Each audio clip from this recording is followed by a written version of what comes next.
Everyone knows about the five families of New York. The Gambinos, the Genovese, the Lucchese, the Colombo, the Bonanno. They made movies about them, wrote books, built empires in Manhattan, controlled the city, but there was one crime family that controlled more territory, more money, more power than any of them.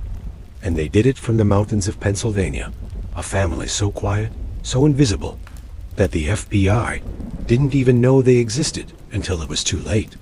This is the complete story of the Bufalino Crime Family, the most powerful criminal organization you've never heard of. Before we dive deep into this incredible true story, let me know right now in the comments, where in the world are you watching from? What time is it where you are? I love seeing where you all are tuning in from. Drop your location down below and listen. This video is long, because I'm covering the complete history of this family, from beginning to end, every detail, every crime, every member, the full story. So hit that subscribe button right now, smash the like, and share this with anyone who loves true crime and mafia history. Trust me, you won't regret staying till the end, because this story, this family, changed America forever. Now let's get into it. Let's go back, way back, to the mountains of Sicily, early 1900s. Imagine a small town called Monte d'Oro. Dry hills, poor farmers, hard lives. This is where our story begins. Sicily in those days was controlled by something called the Mafia. Not the Hollywood version, the real thing. The Mafia wasn't just criminals. It was a system, a way of life. When the government couldn't protect you, the Mafia did, for a price when you needed justice. The Mafia provided it, their way. This was the world that shaped Russell Bufalino. Born October 29, 1903, a baby in a world of violence and survival. His parents were simple people, working the land, trying to survive. But Sicily was dying. There was no future there. So like millions of other Sicilians, the Bufalino family made a choice. They left everything behind, and they came to America. Picture this, 1906, a massive ship cutting through the Atlantic Ocean, packed with immigrants, Sicilians, Italians, all searching for something better. Among them, a small boy named Russell Bufalino. Just 3 years old, the journey took weeks. Cramped conditions, disease, fear. But when that ship pulled into New York Harbor, and they saw the Statue of Liberty, everything changed. This was the land of opportunity. The land where you could become anything. For most immigrants, that meant hard work, factory jobs, building a new life honestly. For others, like young Russell, it meant something different, because the Mafia came to America too. The Bufalino family didn't settle in New York City. They went north to Buffalo, New York. A growing industrial city, steel mills, factories, opportunity, but also crime. As Russell grew up, he saw the world clearly. Hard work made you poor. The system was rigged. But if you were smart, if you were connected, if you understood the old Sicilian ways, you could take what you wanted. By his teenage years, Russell Bufalino was already involved in crime. Small stuff at first, petty theft, working for local toughs. But he was learning, watching, absorbing everything. He learned something critical that most young criminals never figure out. The flashy guys, the loud guys, the ones who showed off their money, they all ended up dead or in prison. The quiet ones, the patient ones, they survived, they thrived. Russell Bufalino decided early on he would be quiet. In 1928, at 25 years old, Russell made the smartest move of his life. He married a woman named Carolyn Chandra. But here's the important part. She came from a mafia family in the Sicilian tradition. Family connections meant everything. Blood ties, marriage ties. When you married into a mafia family, you married into the business. The Chandra family was connected to organized crime in northeastern Pennsylvania. This marriage gave Russell something priceless. Access, legitimacy, protection. He wasn't just some street thug anymore. He was family. Around this same time, Russell met a man who would change his life. Joseph Barbara, another Sicilian immigrant. Another bootlegger, Barbara was based in Endicott, New York, a small town near the Pennsylvania border. He was making serious money running bootleg whiskey during Prohibition. Prohibition? Let me explain that for a second. In 1920, the United States government banned alcohol, made it illegal to make, sell, or drink it. The government thought this would make America better, healthier, more moral. Instead, it created the biggest business opportunity criminals ever had. Think about it. Millions of Americans wanted alcohol. The government said they couldn't have it, so the Mafia stepped in. They made it, smuggled it, sold it, and they made millions. Russell Bufalino started working with Joseph Barbara running bootleg operations. They brought whiskey across the Canadian border, distributed it to speakeasies, protected their territory, and Russell learned the business. From the ground up, in 1940, Russell Bufalino moved to Kingston, Pennsylvania. Now, you might be wondering, why Pennsylvania? Why not stay in New York, where the action was? Here's what Russell understood that most mobsters didn't. Everyone was fighting over New York. Too much competition, too much heat from the police, too much violence. But Pennsylvania? Northeastern Pennsylvania? It was wide open. The coal mines were there. Thousands of workers. The Teamsters Union. The garment industry. And nobody was paying attention. Russell saw opportunity where others saw nothing. Kingston became his home. A modest house on East Doran Street. Nothing fancy. Nothing that attracted attention. From that quiet house, Russell Bufalino would eventually control a criminal empire, but that came later. So what exactly were they doing to make money in these early days? Several things. Let me break it down simply. Bootlegging. This was the big money maker during Prohibition. They smuggled alcohol, sold it to bars and speakeasies, protected their territory from competitors. Gambling. Numbers running. That's a lottery system where people bet small amounts hoping to win big. Dice games, card games, the mob ran it all. Protection rackets. Local businesses paid the mob for protection. Protection from what? From the mob themselves. Mostly, it was extortion. Plain and simple. Union infiltration. This was Russell's specialty. The coal miners had a union. The Teamsters had a union. If you controlled the union leaders, you controlled the workers. And if you controlled the workers, you controlled the entire industry. Russell wasn't greedy in the early days. He was patient. He built relationships, made friends, helped people when they needed it. And they remembered, in the mob, loyalty is everything. Russell understood that. By the 1940s, a clear hierarchy was forming in northeastern Pennsylvania. At the top was a man named Santo Volpe. He was the original boss. Volpe controlled the coal regions. He had power, connections. When Volpe died, a man named Giovanni John Chandra took over. Chandra was Russell's father-in-law, the father of Russell's wife. This family connection put Russell in a powerful position. He became Chandra's underboss, his second in command. Russell was learning everything. How to run the family, how to settle disputes, how to make money, and he was waiting. Because in the mob, leadership changes, bosses die, or go to prison. And when that happens, the underboss steps up. Russell Bufalino was patient. He could wait. In 1933, Prohibition ended. The government finally admitted the experiment failed. Alcohol was legal again. For most mob families, this was a disaster. Their main money source dried up overnight.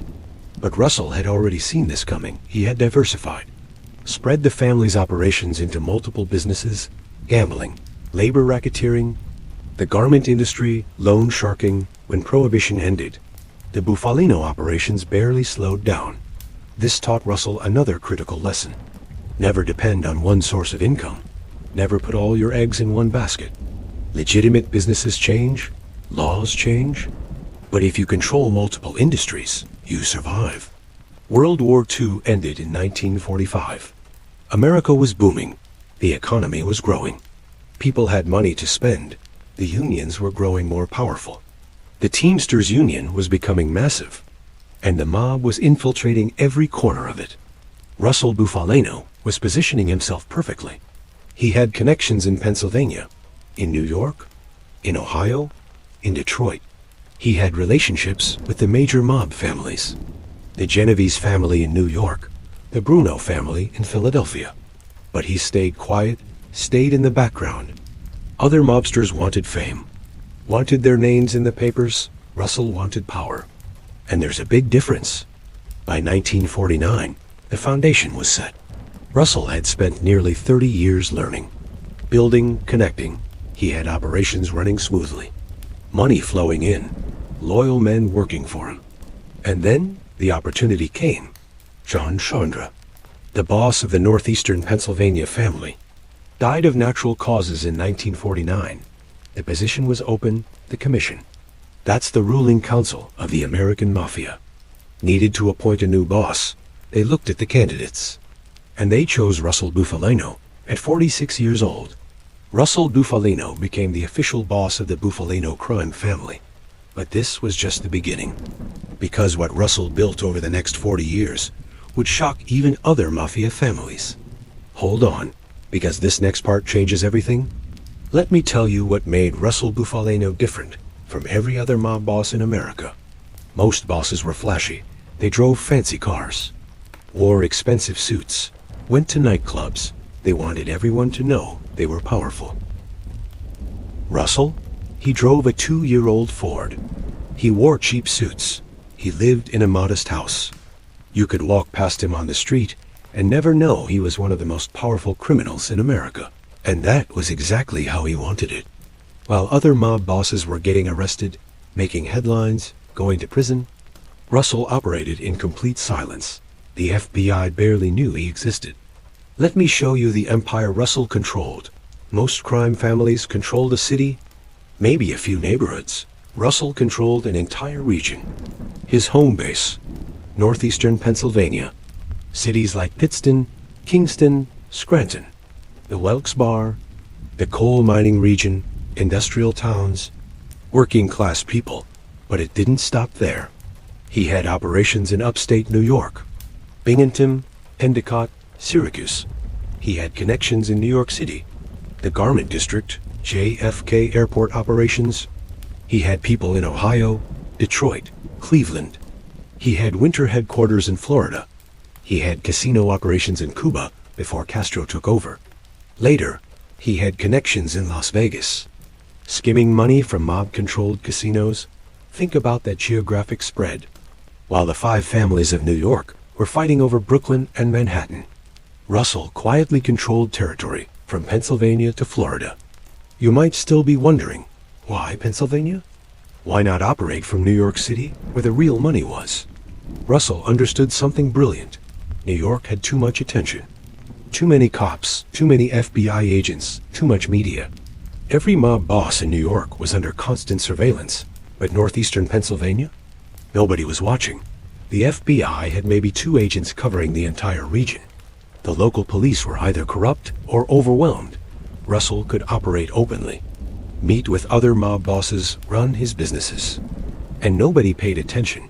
Plus, Pennsylvania gave him something unique: the coal mines and the unions. This is where Russell's genius really showed. Forget drugs, forget gambling, forget robbery. The real money was in the unions. Let me explain how this worked. The coal miners in Pennsylvania had a union. The United Mine Workers, the truckers had the Teamsters Union. The garment workers had unions. These unions represented hundreds of thousands of workers. They negotiated wages, benefits, working conditions. And they controlled massive pension funds. We're talking hundreds of millions of dollars now. What if you could control who ran these unions? What if you could make sure your guy became the union president? Suddenly, you control that pension fund. You control who gets union jobs. You control when strikes happen. You can loan money from the pension fund to build casinos in Las Vegas. You can make sure your trucking company gets all the contracts. You can extort companies by threatening strikes. This is what Russell Bufalino perfected. He didn't just control unions. He was the unions in his territory. Russell had another brilliant operation: the garment industry in the 1950s. Most clothing in America was made in factories, in places like Pittston. Pennsylvania and New York's Garment District, Russell owned several dress factories. At least 7 that we know of. On paper, these were legitimate businesses, paying taxes, following regulations. In reality, they were mafia fronts. Think about what this gave him.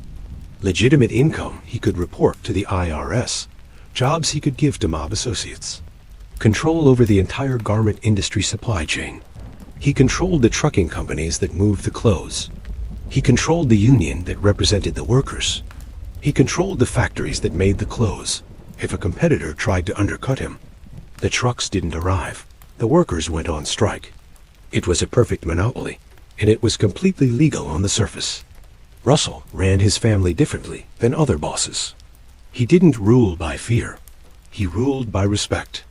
If you were loyal to Russell, he took care of you. He helped you make money, protected you. If you betrayed Russell, you disappeared. Quietly, no drama. He held regular meetings with his top guys, listened to their input, made decisions carefully. He avoided unnecessary violence. Other mob families were having wars, shooting each other in the streets. Drawing attention, Russell kept things quiet. He understood that violence was expensive.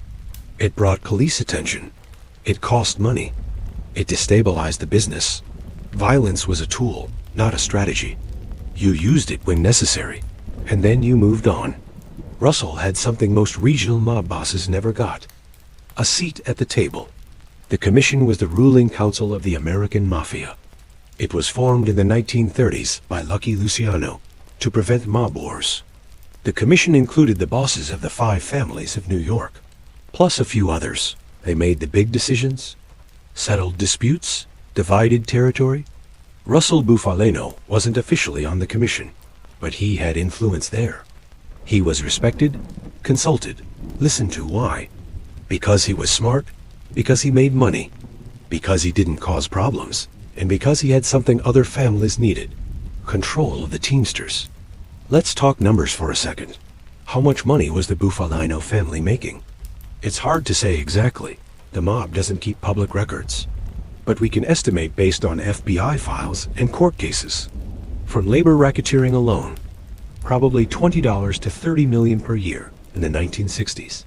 That's equivalent to over $200 million today. From gambling operations, another $10 to $15 million per year. From the garment industry, $5 to $10 million per year. From loan sharking, $5 million per year. We're talking $40 to $60 million per year in total revenue. And this is a conservative estimate. Much of that money went back into the business, paying soldiers, bribing politicians, buying protection. But Russell himself was making millions. And remember, he lived in a modest house in Pennsylvania. He drove an old Ford. Where was all that money going? Investments, real estate, offshore accounts, buried cash. Russell was building wealth for generations. Russell didn't run the family alone. He built a solid structure. Here's how it worked. The boss, Russell Bufalino. He made all final decisions, approved all major operations. The underboss. This position changed over the years. Early on, it was Joseph Barbara. Later, it would be William Delia. The underboss ran day-to-day operations when Russell was busy. The consigliere. This is like a counselor or advisor. The consigliere gave advice, but didn't run operations. William Medico held this position. The capos. These were captains. Each capo controlled a crew of soldiers and ran specific operations. We're going to talk about specific capos in the next section. The soldiers. These were the made members. Guys who had been formally initiated into the family. They ran the street-level operations. The associates, not official members, but people who worked with the family. Truckers, union officials, corrupt cops, politicians. This structure kept everything organized. Everyone knew their role. And Russell controlled it all from his quiet house in Pennsylvania. One more thing made Russell special. He built relationships with other families instead of competing with them. He had a close relationship with the Genovese family in New York. He worked with the Bruno family in Philadelphia. He had connections to the Chicago outfit. He partnered with Sam Giancana on casino operations when other families had disputes. They sometimes asked Russell to mediate. Why? Because he was neutral, fair, respected. This gave him incredible influence. He could pick up the phone and talk to any mob boss in America, and they would listen. Before we move on, I have to mention Cuba in the 1950s. Before Fidel Castro took over, Cuba was a playground for the American Mafia. The mob controlled casinos in Havana, hotels, nightclubs. It was Vegas before Vegas existed. Russell Bufalino had investments there. FBI files show he made trips to Cuba in the 1950s. He was meeting with other mob figures, discussing business, making deals. When Castro took over in 1959, the mob lost everything in Cuba overnight. Hundreds of millions of dollars gone, but Russell had already seen it coming. He had pulled his money out early, while other mobsters were crying about their lost Cuban investments. Russell was already looking to the next opportunity, and that opportunity was Las Vegas. Las Vegas in the 1960s was being built with mob money. Casinos needed funding, lots of it. Where did that money come from? The Teamsters pension fund. And who controlled the Teamsters? Guys like Russell Bufalino. Russell and other mob bosses would loan money from the Teamsters pension fund to build casinos in Vegas. Then they would skim money off the top of the casino revenues before it was reported to the government. Millions of dollars flowing back to the mob, tax-free, and the Teamsters members. Their pension money was being stolen, but they had no idea. This operation was brilliant and incredibly profitable, and Russell Bufalino was right in the middle of it. Let me tell you Russell's basic philosophy, because it explains everything he did. Rule 1. Stay quiet. Don't attract attention. Let the flashy guys get arrested. Rule 2. Build relationships. Make friends, not enemies. Everyone is useful. Rule 3. Control the infrastructure. Don't just sell drugs. Control the unions. Control the industries. Control the politicians. Rule 4. Be patient. Don't rush. Let opportunities come to you. Rule 5. Diversify. Never depend on one source of income. Spread your risk. Rule 6.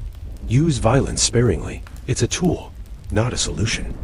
These rules made Russell Bufalino one of the most successful mob bosses in American history. And these same rules kept him out of prison for decades. While other bosses were getting life sentences, Russell was still operating freely. By the late 1950s, Russell Bufalino had built something unique. A crime family that operated across multiple states, that controlled legitimate industries, that had influence in the highest levels of the mob, that made tens of millions of dollars per year, and that almost nobody outside the mob even knew existed. Russell was about to prove just how powerful he really was. Because in November 1957, something happened that changed American history. The Apalachin Meeting. But before we get to that, we need to talk about the people who helped Russell build his empire. The key players, the capos, the soldiers, the hitmen. The men who did Russell's dirty work. And that's what we're covering next. Hold on, because some of these names are going to shock you. A mob boss is only as powerful as the men around him. Russell Bufalino surrounded himself with loyal, capable, and dangerous men. Some of these men you've probably never heard of. Others became famous or infamous. Let me introduce you to the key players in the Bufalino crime family. The men who made Russell's empire possible. We already mentioned Joseph Barbara, but let's go deeper. Barbara was Russell's original partner. His mentor in some ways. Born in Sicily in 1905, he came to America as a child. He settled in upstate New York, the town of Endicott. Barbara started as a bootlegger during Prohibition. Made good money after Prohibition ended. He went legitimate. He bought a Canada Dry bottling plant. On paper, he was a respectable businessman. In reality, he was the boss of a mafia family that controlled the New York-Pennsylvania border region. When Russell moved to Pennsylvania in 1940, he became Barbara's underboss. Barbara owned a large estate in Apalachin, New York, a beautiful property, 53 acres. This estate would become famous, very famous, because in 1957, Barbara hosted a meeting there, a meeting of the American Mafia's top bosses, We'll get to that story later. Barbara died in 1959 from a heart attack. He was only 54. The stress from the Apalachin raid destroyed him, but before he died, Barbara helped Russell build connections that would last decades. This is a critical person, William Delia. Everyone called him Big Billy. He started working for the Bufalino family in the late 1960s. At first, he was Russell's driver, a low-level position. But Billy was smart, loyal, capable. Russell saw potential in him over the years. Billy rose through the ranks. He became a soldier, then a capo, then Russell's underboss.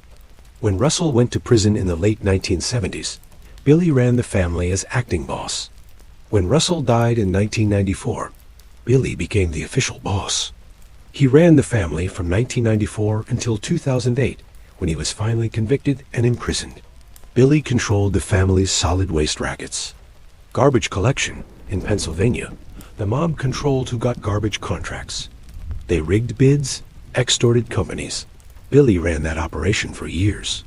He tried to rebuild the family in the 1990s and 2000s. Recruit new members, but it was too late. The glory days were over. The feds finally caught up with him.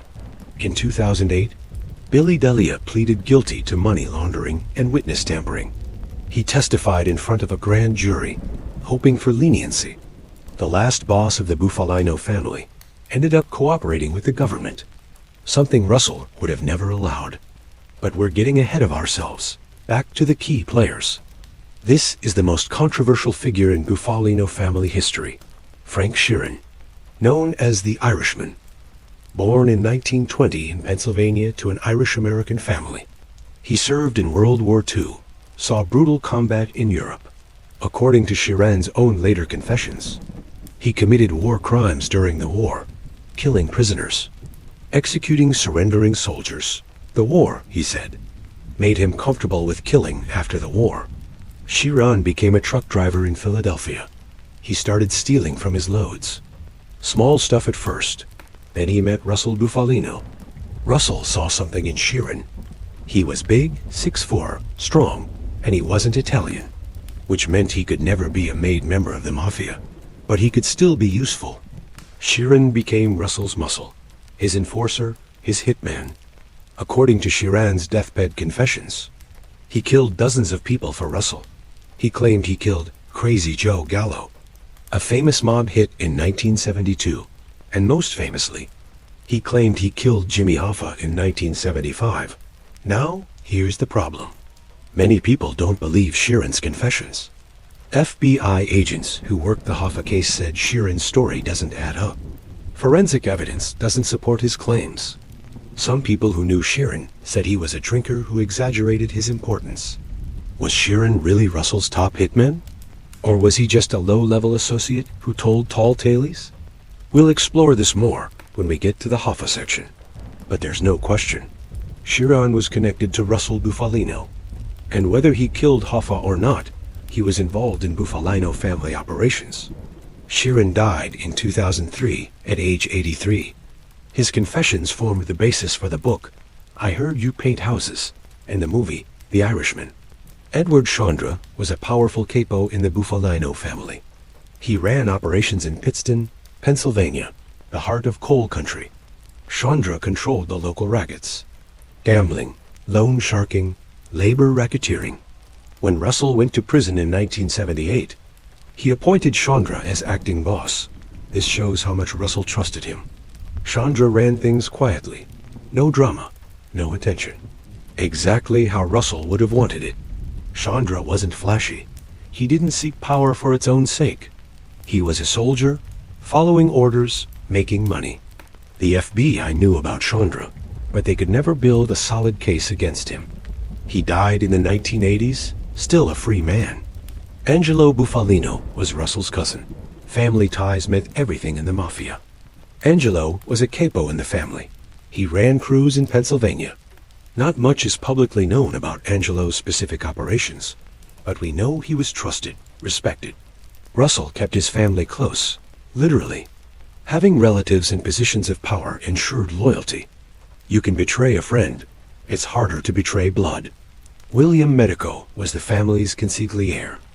Their advisor, the consigliere doesn't run operations. He gives counsel. He mediates disputes within the family. He represents the family in meetings with other families. Medico was also involved in legitimate business. He was connected to Medico Electric Company, which got government contracts. Later, he had connections to Medico Industries, an ammunition supplier. This is important.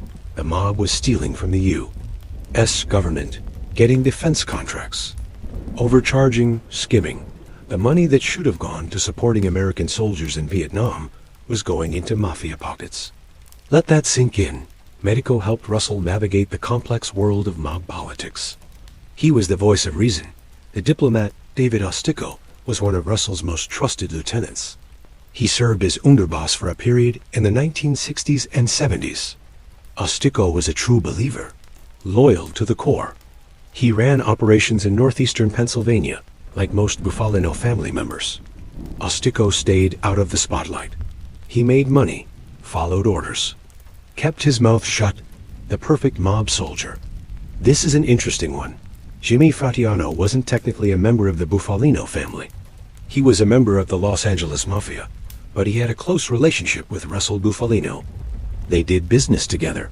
Fratiano helped with operations on the West Coast. Here's what makes Fratiano significant. In 1977, Fratiano became an FBI informant. He was one of the highest-ranking Mafia members to ever cooperate with the government. He testified against Russell Bufalino. He claimed that Russell asked him to kill a witness named Jack Napoli. This testimony helped send Russell to prison in the 1980s. Fratiano's cooperation was a turning point. It showed that even made members would betray the family to save themselves. The old code of silence was breaking down. Below the capos were the soldiers, the made members. These were guys who had been formally initiated into the family. They had proven themselves, earned money, kept secrets. Each soldier might run a small crew of associates. Some ran gambling operations. Others did loan sharking. Some did enforcement work. The names of most soldiers are lost to history. They operated quietly, made money, stayed out of trouble, which is exactly what Russell wanted. Then there were the associates. These weren't official Mafia members, but they worked with the family. Corrupt union officials who took bribes. Trucking company owners who gave the family contracts. Police officers who looked the other way. Politicians who voted the way the family wanted. Businessmen who laundered money. This network was huge. We're talking hundreds, maybe thousands of people across multiple states, all connected to the Bufalino family in some way. This is how the mob really worked. It wasn't just guys with guns. It was a massive web of corruption that touched every level of society. I need to mention Bill Bufalino. He was Russell's cousin, but he wasn't a mobster. He was a lawyer. Specifically, he was the lawyer for the Teamsters Union, and he was Jimmy Hoffa's personal attorney. This connection was crucial. Bill Bufalino gave Russell direct access to Hoffa. When Russell needed something from the Teamsters, he called Bill. When Hoffa needed mob support, he called Bill, who called Russell. Bill Bufalino was the bridge between the legitimate union world and the criminal underworld. He played a critical role in what happened to Jimmy Hoffa. We'll get to that story. Russell also had connections to mobsters who operated in Cuba before Castro. These relationships were important for the casino operations. Names like Santo Traficante Jr., who ran operations in Havana. These weren't Bufalino family members, but they were allies, partners in various schemes. When Cuba fell to Castro, these relationships shifted to Las Vegas and other operations. Russell maintained friendships with powerful bosses across the country. Vito Genovese of the Genovese family in New York, Carlo Gambino, who would become one of the most powerful bosses ever. Angelo Bruno, the Philadelphia boss, Sam Giancana in Chicago. These weren't just casual friendships. These were business partnerships, strategic alliances. Russell could pick up the phone and have a sit-down with any of them.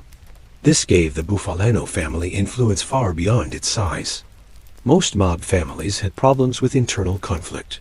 Guys wanted to be boss, power struggles, betrayals, wars. The Bufalino family had remarkably little of this. Why? Because Russell picked loyal men. Men who were smart enough to make money, but not so ambitious that they'd challenge him. He promoted slowly, rewarded loyalty, punished betrayal swiftly. He created a culture where everyone made money. When everyone is getting rich, why fight? All of these men lived by a code, the Mafia code. In Italian, it's called omerta. It means silence, never cooperate with police, never testify, never betray the family. If you break omerta, you die. For decades, this code held firm. Men went to prison for years rather than talk. They protected the family, kept the secrets. But in the 1970s and 1980s, the code started breaking down. Guys like Jimmy Hoffa started cooperating. The feds offered deals, witness protection, new identities. And some guys took the deal. This would eventually destroy the Bufalino family. But in Russell's prime, everyone stayed silent. Before we move on, let's talk about what these key players really were. They were criminals, murderers, extortionists, thieves. They destroyed lives, broke families, corrupted institutions. The workers whose pension money was stolen. The businessmen who were driven into bankruptcy by mob competition. The people who were beaten or killed for not paying debts. These weren't Robin Hood figures. They weren't helping anyone but themselves. I'm telling you their stories because they're part of American history. But never forget, these were bad men who did terrible things. Okay, you now know the key players, the men who made Russell Bufalino's empire possible. Now let's talk about what that empire actually controlled. The operations, the territory, the money. This is where you see the true scale of what Russell built. Let me show you a map in your mind. Start in northeastern Pennsylvania, Pittston, Kingston, Scranton, Wilkes-Barre. This is home base, the heart of Bufalino territory.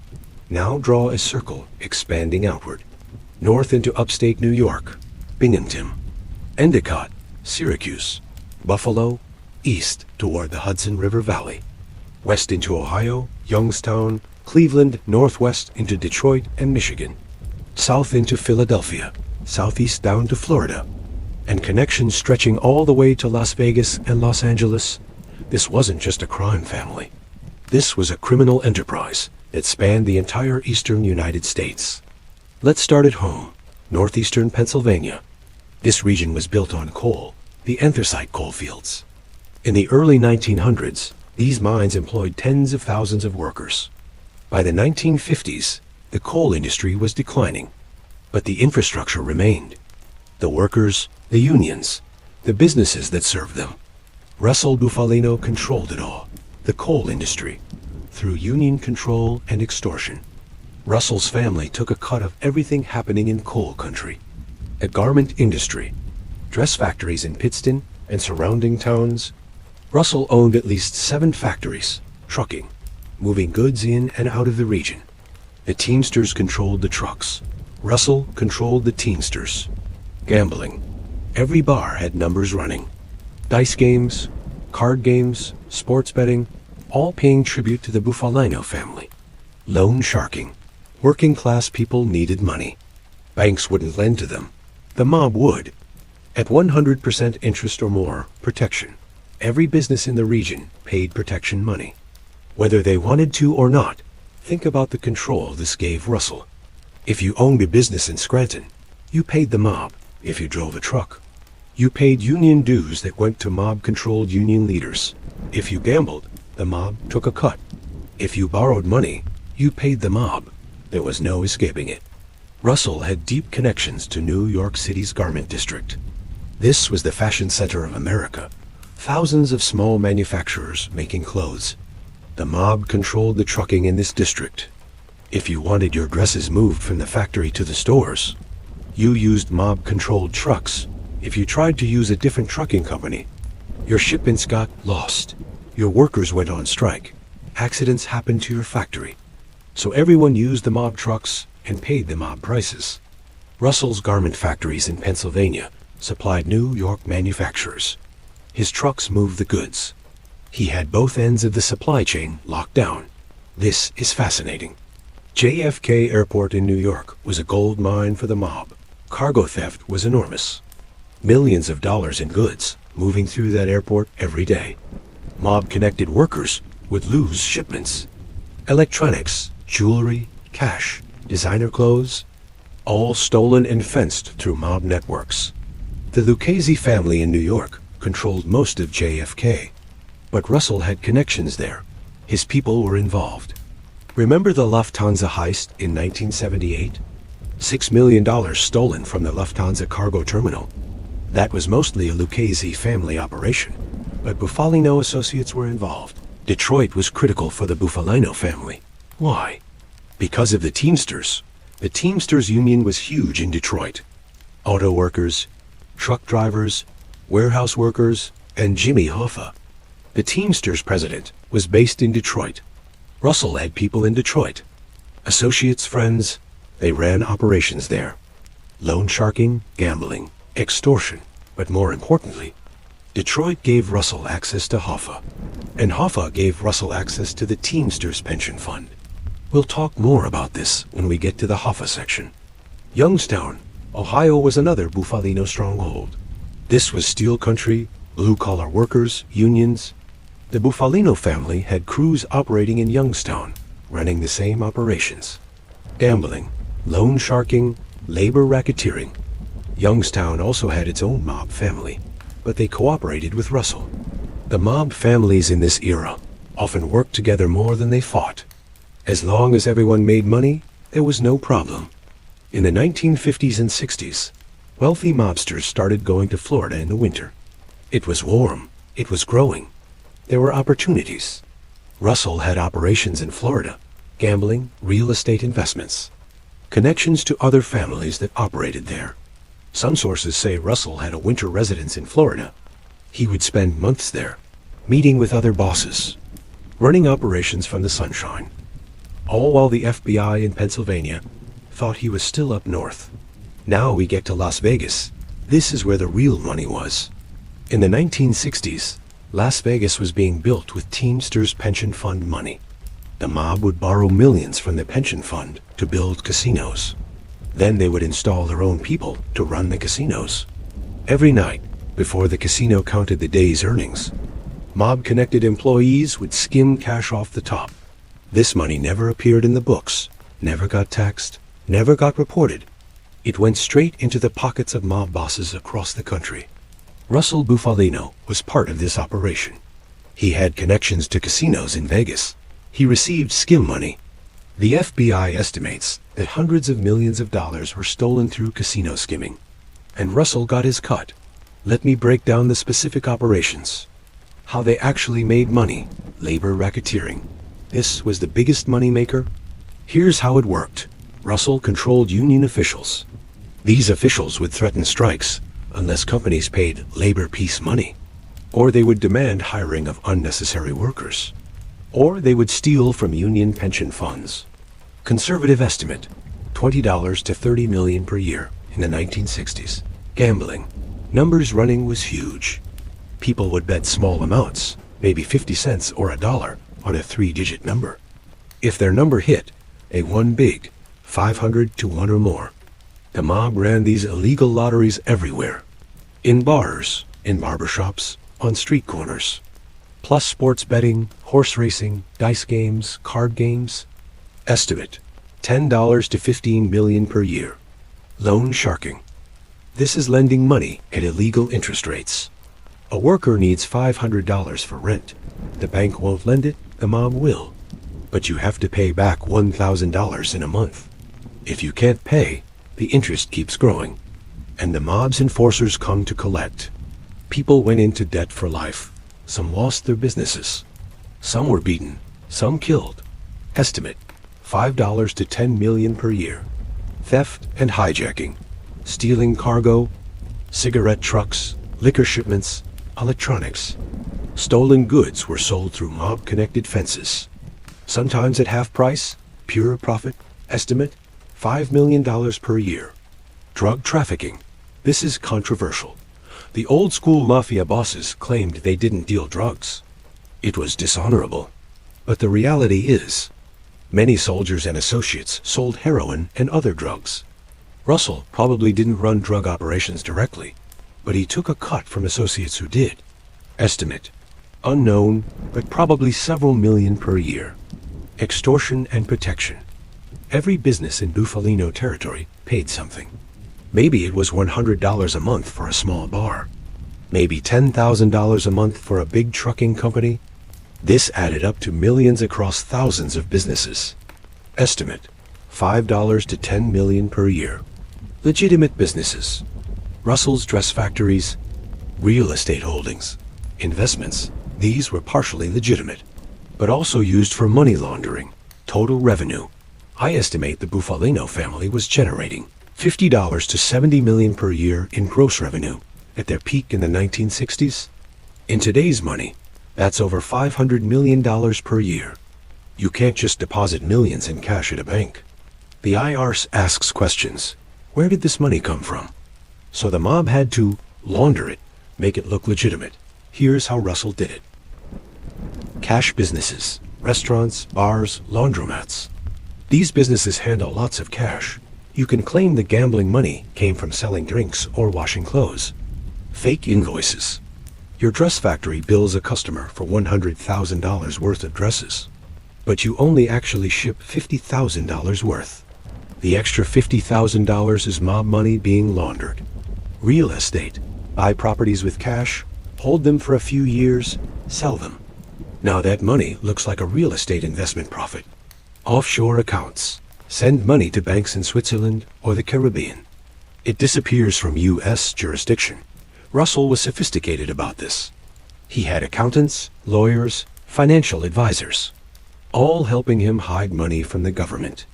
Canada shared a long border with upstate New York, and borders mean smuggling opportunities. The Bufalino family had connections in Montreal and other Canadian cities. Heroin from France would come into Montreal, then be smuggled across the border into New York. From there, it was distributed to cities across America.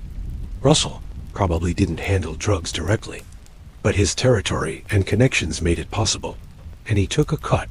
The mob couldn't operate without political protection. Russell had connections to local politicians throughout Pennsylvania and New York. How did this work? Campaign contributions. The mob would fund political campaigns, get their guy elected. Union support. Mob-controlled unions would endorse candidates, deliver votes, bribes, direct cash payments to politicians. For favorable votes, for looking the other way.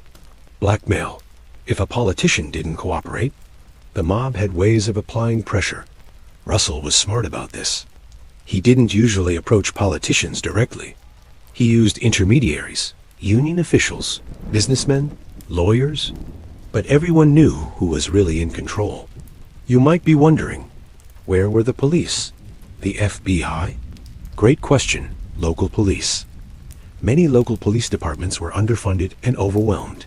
Some officers were corrupt, taking bribes, tipping off the mob about investigations. State police, better funded and less corrupt, but they had limited jurisdiction. They could investigate, but prosecution was hard. FBI. Here's the shocking part. For most of the 1940s and 50s, the FBI denied that the Mafia even existed. FBI Director J. Edgar Hoover insisted there was no such thing as organized crime. He focused on communists instead, so the mob operated with almost no federal pressure for years. It wasn't until 1957, after the Apalachin Meeting, which we'll cover soon, that the FBI finally admitted the Mafia was real. And even then, they were years behind. Let me summarize why Russell's Pennsylvania base was brilliant. Low law enforcement presence, not enough cops to monitor everything. Corrupt officials, easy to bribe local politicians and police. Working class population, people who needed gambling, loans and union jobs, strategic location, between New York, Philadelphia, Ohio, and Detroit. Perfect for logistics. Legitimate industry cover, coal, garments, trucking. The mob's activities blended into normal business. Privacy. Media didn't pay attention to Pennsylvania like they did to New York. Think of the Bufalino Empire like a pyramid. At the top, Russell, making the big decisions. Below him, the underboss and consigliere, managing operations below them, the capos, each controlling a specific territory or operation. Below them, the soldiers running street-level rackets. At the bottom, thousands of associates, workers, corrupt officials. This structure meant Russell didn't have to manage everything. He set the strategy, his people executed it, and everyone got paid. What did this empire look like on a daily basis? In Scranton, a bartender pays $50 to the local numbers runner. In New York, a trucking company pays $5,000 to ensure their drivers don't go on strike. In Detroit, a businessman pays $10,000 on a loan sharking debt. In Las Vegas, a casino manager skims $50,000 in cash and sends it to mob bosses. In Pittston, a factory owner pays union officials for labor peace.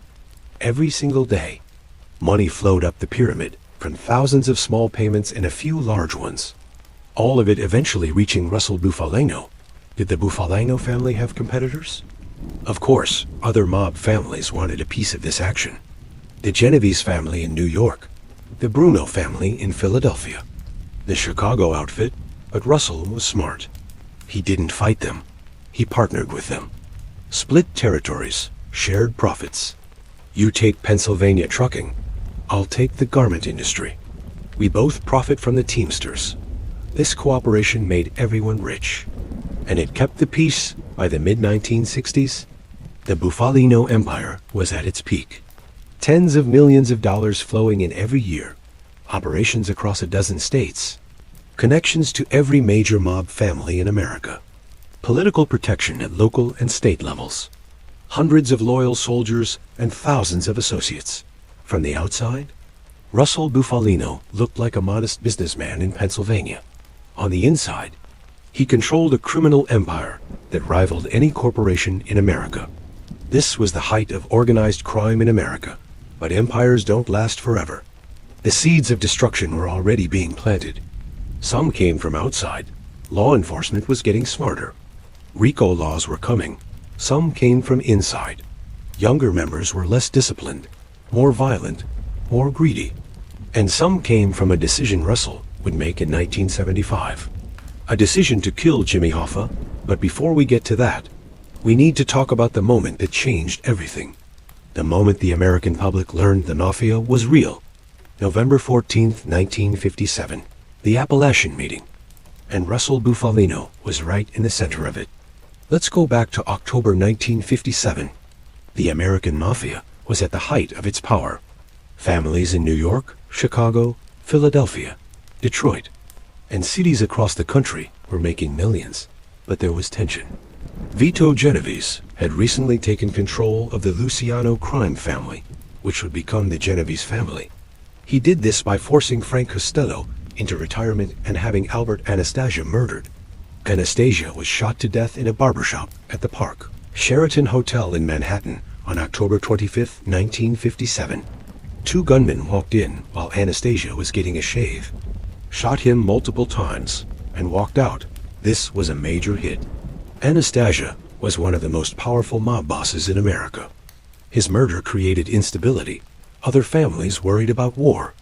Genovese needed to legitimize his power, get the blessing of the other bosses, so he decided to call a meeting. A summit of mafia bosses from across the country. The meeting needed a location, somewhere private, somewhere the bosses could gather without drawing attention. Genovese wanted to hold it in Chicago, but the Chicago outfit boss, Sam Giancana, objected instead. Stefano Magaddino, the boss of the Buffalo family, suggested Joseph Barbara's estate. Barbara's property was in Apalachin, New York, a tiny rural town near the Pennsylvania border. It was perfect, isolated, private, off the radar. Barbara had hosted mob meetings there before. In 1956, there was a smaller gathering. No problems, so the decision was made. November 14, 1957, Apalachin, New York. Joseph Barbara and Russell Bufalino were put in charge of organizing everything. Invitations went out to mob bosses across America. And they came: Carlo Gambino from New York, Vito Genovese from New York, Joseph Profaci from New York, Joseph Bonanno from New York, Sam Giancana from Chicago, Santos Traficante from Florida and Cuba, Joseph Zerilli from Detroit, John Scalish from Cleveland, and many more, plus their underbosses, their advisors, their bodyguards. In total, about 100 men converged on Apalachin. They came in fancy cars, Cadillacs, Lincolns, Chryslers, all with license plates from different states: New York, New Jersey, Pennsylvania, Ohio, Michigan, Illinois, California. It was the largest gathering of mafia bosses in American history. What were they meeting about? Several things. Genovese's leadership. Genovese wanted the other bosses to recognize his position as boss of the Luciano family, Anastasia's territory. Who would take over Anastasia's operations? Carlo Gambino was the obvious choice, but it needed to be formalized. Narcotics. Some families wanted to expand drug operations. Others opposed it. This was a major point of debate. Cuban operations. The mob controlled casinos in Cuba. But Fidel Castro was gaining power. They needed to plan for what happened if he took over. Teamsters. The Teamsters Union was becoming incredibly powerful. The mob needed to coordinate how they used this resource. Appalachian territory disputes. Various disputes between families needed to be settled. This was serious business. Decisions that would affect the Mafia for years. The day before the meeting, preparations began. Joseph Barbara sent his son to reserve hotel rooms at a nearby motel for some of the attendees. The son told the motel manager it was a convention of Canada Dry men. Barbara owned a Canada Dry bottling plant, so this seemed legitimate. Barbara went to a local butcher and ordered huge amounts of steak. Prime cuts, expensive. He ordered cases of wine and liquor. All the food and drink for 100 guests. In a town of just a few thousand people, this kind of purchase stood out. Here's where everything goes wrong for the mob. A New York State police sergeant named Edgar Crosswell was stationed near Apalachin. Crosswell was not a typical small-town cop. He was sharp, observant, suspicious. He had been keeping an eye on Joseph Barbara for years. Crosswell knew Barbara had mob connections. He just couldn't prove it. On November 13th, Crosswell and his partner were investigating something at a local motel. They overheard Barbara's son reserving rooms for the Canada Dry convention. This struck Crosswell as odd. Barbara was a small-time bottler. Why would he need so many rooms? Crosswell decided to watch Barbara's estate the next day. November 14th, 1957. The meeting begins on the morning of November 14th. The mob bosses started arriving. Their cars rolled down the quiet country roads toward Barbara's estate. Big, expensive cars, mostly brand new. License plates from all over the country, one after another after another. At around 12:40 p.m., Sergeant Crosswell, his partner, and 2 federal agents arrived near Barbara's property in an unmarked car. They started writing down license plate numbers. They saw car after car, all expensive, all from different states. Crosswell knew something big was happening. He called for backup, more troopers, more federal agents. They set up roadblocks on the roads leading away from Barbara's estate. And then they moved in. Around 1 p.m., the troopers approached Barbara's house. The mob bosses were inside, eating steaks, drinking wine, discussing business. Someone spotted the police cars approaching. Panic. These were the most powerful criminals in America, and they were about to be caught red-handed. Some bosses tried to play it cool. We're just visiting a sick friend. Others ran. Out the back doors, into the woods, through the fields. Picture this. 60-year-old mob bosses in expensive suits running through the woods. Carlo Gambino, a future boss of bosses, hiding in the bushes. Vito Genovese trying to sneak through the trees. Some of these men had heart conditions. They were out of shape. They were terrified. The police set up roadblocks. They started stopping cars, arresting people. In total, they caught 58 mob bosses. Another 50 or so escaped through the woods. The arrested mobsters were taken in for questioning. Almost all of them told the same story. I was just visiting my sick friend Joe Barbara. All 58 of them. Independently, all just happened to be visiting Barbara on the same day. What a coincidence. The police didn't buy it. But what could they charge them with? They weren't committing a crime by having a meeting. Most of them had thousands of dollars in cash on them. But that's not illegal, so the police took their names, their addresses, their license plates. They photographed them, fingerprinted them, and then they had to let most of them go. But the damage was done. The newspapers got the story. Mafia Summit raided. For the first time, the American public saw the proof. The Mafia was real. It was organized. It was nationwide. All those men, from all those cities, meeting together, planning criminal operations.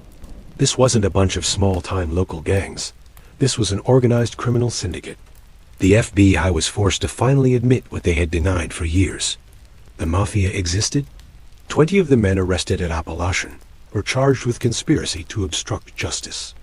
The charge: they refused to explain why they were at the meeting. This was obstructing justice. In January 1959, all 20 were found guilty. They were fined up to $10,000 each. They received prison sentences ranging from 3 to 5 years. But in 1960, all the convictions were overturned on appeal. The appeals court ruled that attending a meeting wasn't a crime. The government had to prove they committed an actual crime. So legally, the mobsters won. But in every other way, they lost.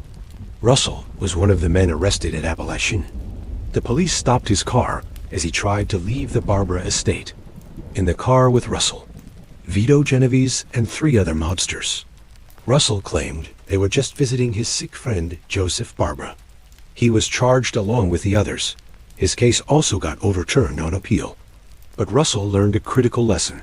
Never again. Never attend a large gathering like that. Too risky. For the rest of his life, Russell avoided situations where he could be caught with other mobsters. He held small meetings, one-on-one conversations, phone calls. He never made the Apalachin mistake again. Joseph Barbara was destroyed by Apalachin. The publicity ruined his legitimate businesses. He lost his liquor license. His Canada Dry contract was canceled. The IRS came after him for tax evasion. He was indicted, put on trial. The stress was overwhelming. Barbara had a heart condition.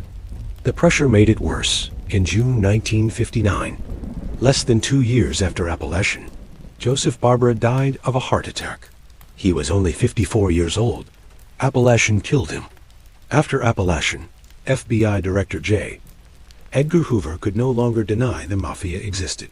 He created something called the Top Hoodlum Program.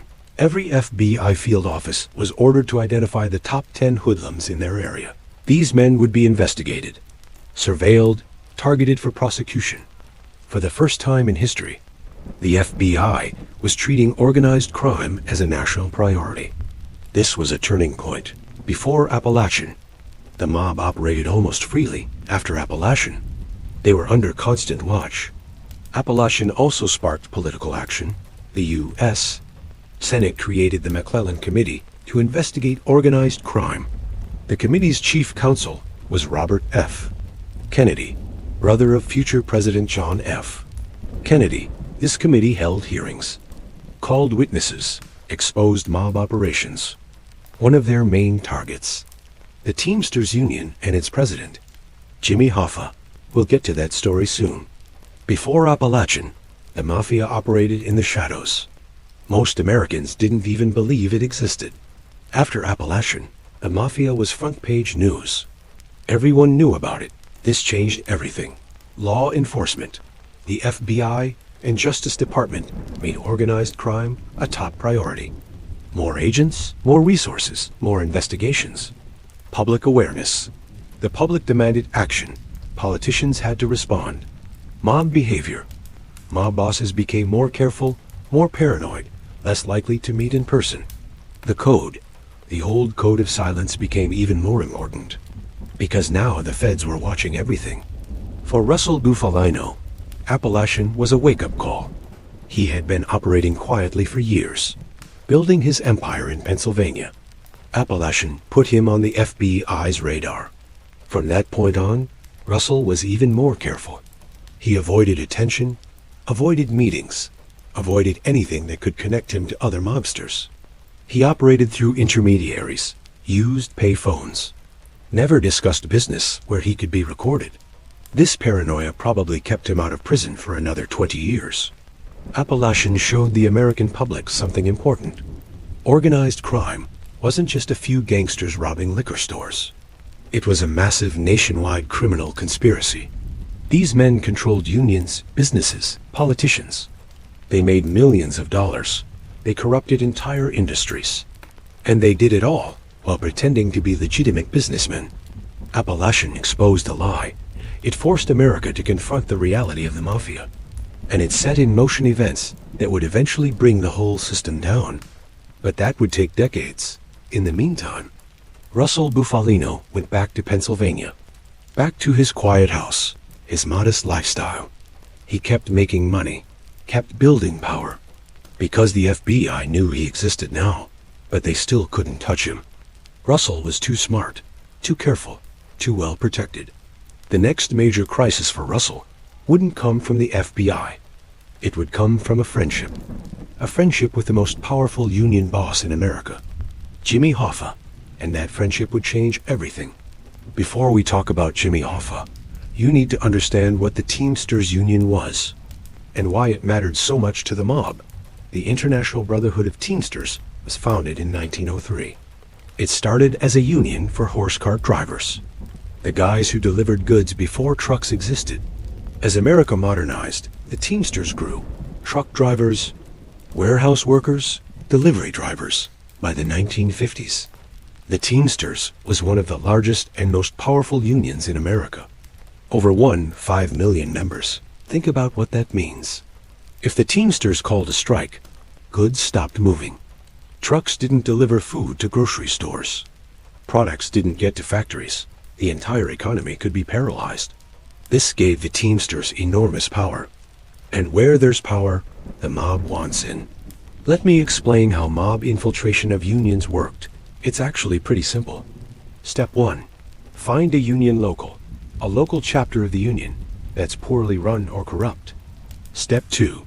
Support a candidate for union president who will work with you. Help him win the election through intimidation, bribery, or vote manipulation. Step 3. Once your guy is running the union, you control him. He follows your orders. Step 4. Use that control to make money. How do you make money from a union? Steal from the pension fund. The union has a pension fund worth millions. You loan money from it to mob-controlled businesses, or you just steal it outright. No-show jobs.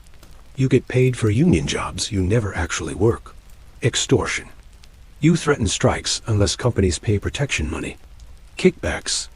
Companies pay you personally to sign contracts that hurt the workers. The Mafia did all of this in unions across America. But the Teamsters was the crown jewel because the Teamsters had the biggest pension fund, hundreds of millions of dollars, and the mob wanted access to it.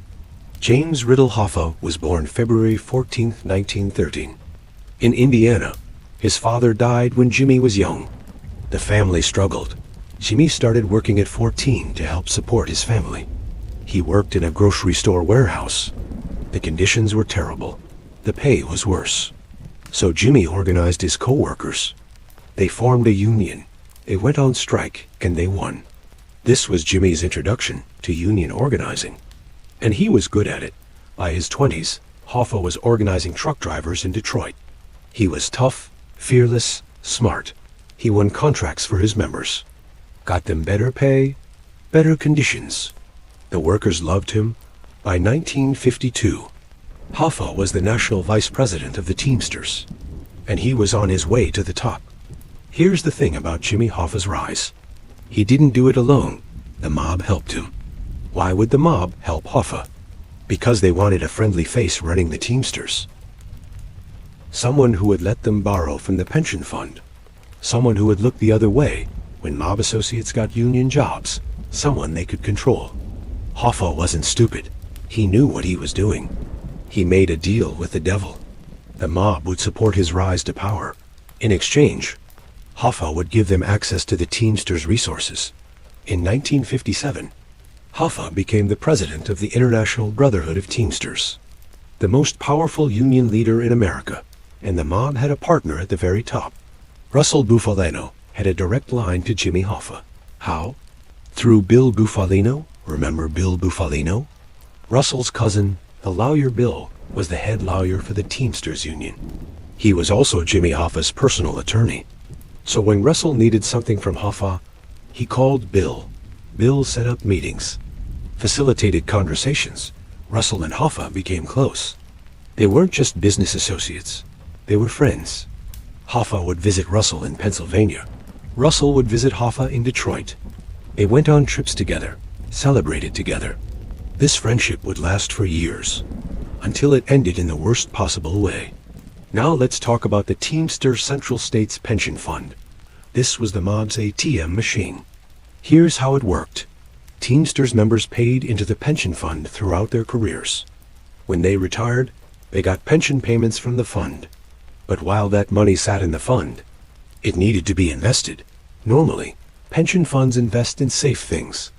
Government bonds, blue-chip stocks. But the Teamsters Pension Fund was controlled by mob-friendly trustees. They loaned money to mob-connected projects. Want to build a casino in Las Vegas? The Teamsters will loan you $50 million. Want to buy a hotel in Florida? The Teamsters will finance it. These loans often had terms that favored the borrowers. Low interest rates, long payback periods, sometimes no collateral, and many of the loans were never paid back. The mob was essentially stealing the pension money of hard-working truck drivers. This is where it gets really interesting. In the 1960s, Las Vegas was being transformed. Massive casinos were being built. The Stardust, the Fremont, Caesar's Palace. Where did the money come from to build these casinos? The Teamsters Pension Fund.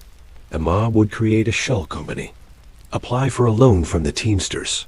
The loan would be approved by mob-controlled trustees. The casino would be built. Then, the mob would skim cash from the casino. Every night, before the official count, mob-connected employees would remove cash. This money never got reported to the IRS. Never got taxed. It went straight to mob bosses. Russell Bufalino received skim money from Las Vegas casinos. So did bosses in Chicago, Kansas City, Cleveland, Milwaukee.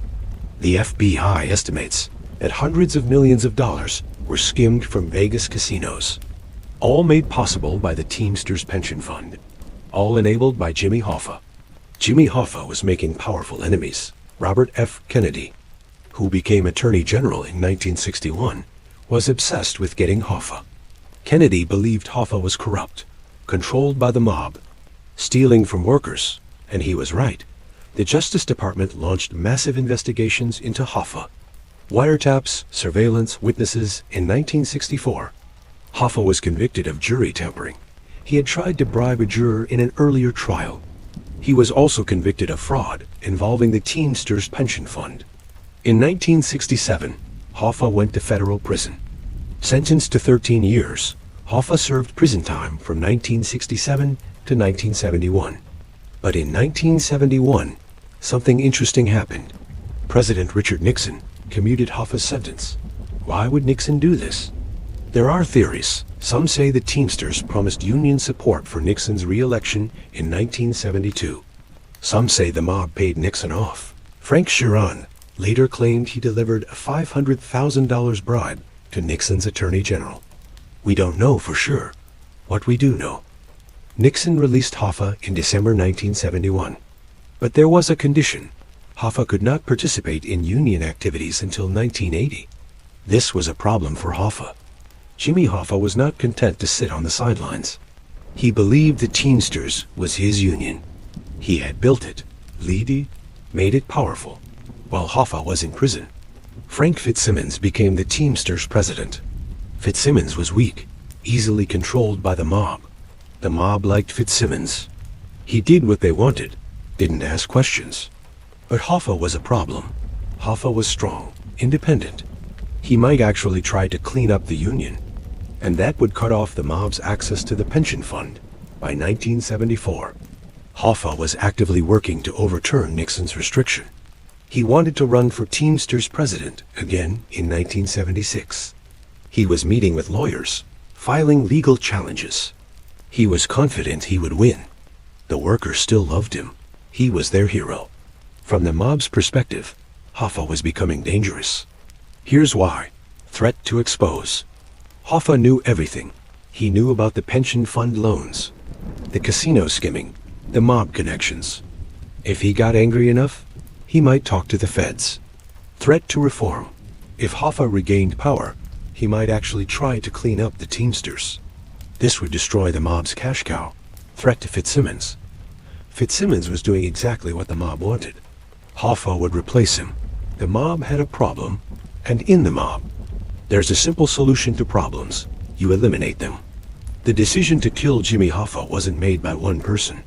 It was a commission decision. The commission is the ruling council of the Mafia. The bosses of the major families. They discussed the Hoffa problem. Some bosses thought they could control Hoffa, keep him in line. Others said he was too dangerous, too unpredictable. Eventually, they voted. The decision was made. Jimmy Hoffa had to go. Now they needed someone to do it. The contract to kill Hoffa was given to Russell Bufalino. Why Russell? Because he had the closest relationship with Hoffa. Hoffa trusted Russell. If Russell set up a meeting, Hoffa would go. Russell didn't want to do it. Hoffa was his friend. They had history together. But this was business. A commission order. If Russell refused, he would be disobeying the commission. That could get him killed, so Russell accepted the contract. Russell couldn't kill Hoffa himself. Too obvious, too risky. He needed someone Hoffa trusted. Someone who could get close to him. According to Frank Sheeran's later confession, Russell chose Sheeran. Sheeran had known Hoffa for years. They were friends. Hoffa would never suspect Sheeran. Whether Sheeran was actually the killer is debated. Many experts don't believe his confession. But someone killed Hoffa, and it was almost certainly arranged by Russell Bufalino. Before we move on to Hoffa's disappearance, let's talk about what the Teamsters connection meant. For the mob, the Teamsters was the greatest cash cow in history. Hundreds of millions of dollars stolen. Casinos built, businesses funded, mob bosses enriched. For the Teamsters members, it was a betrayal. Their pension money was stolen. Their union was corrupted. Their leaders sold them out. Thousands of truck drivers worked their whole lives paying into that pension fund. And when they retired, many found the fund was underfunded. Their retirement money had been loaned to mob casinos that never paid it back. For Jimmy Hoffa, the Teamsters was his life's work. He genuinely believed he was helping workers. But he also made deals with criminals, and those deals eventually killed him. Now let's talk about what happened on July 30th, 1975, the day Jimmy Hoffa disappeared. July 30th, 1975, a Wednesday. Jimmy Hoffa woke up at his summer home in Lake Orion, Michigan. He was 62 years old, still energetic, still fighting to regain his power. Hoffa had a meeting scheduled that afternoon. He was supposed to meet Anthony Tony Jack Giacalone, a Detroit mob enforcer, and Anthony Tony Provenzano, a New Jersey Teamsters official and Genevieve's family member. The meeting was set for 2 p.m. at the Machu's Red Fox restaurant in Bloomfield Township, a Detroit suburb. Hoffa believed this meeting would help him regain the Teamsters presidency. Tony Pro had opposed Hoffa in the past. They had even had a fistfight in prison. But Hoffa thought they were going to make peace. He had no idea what was really planned. The meeting was a lie. Tony Giacalone and Tony Pro never intended to show up. This was a setup to get Hoffa to a specific location at a specific time, where he could be picked up and killed. Around 1 p.m., Hoffa left his home. He was driving his 1974 green Pontiac Grand Ville. He stopped first at a friend's office in Pontiac. A man named Louis Linteau. Linteau wasn't there, so Hoffa left. He arrived at the Machu's Red Fox restaurant around 2 p.m. He parked his car in the parking lot, and he waited at around 2:15 p.m. Hoffa called his wife, Josephine, from a payphone. He told her that Tony Giacalone and Tony Pro hadn't shown up yet. He was annoyed, but not worried. Josephine told him to be patient. Hoffa said he'd wait a little longer, then head home. That was the last time anyone heard from Jimmy Hoffa.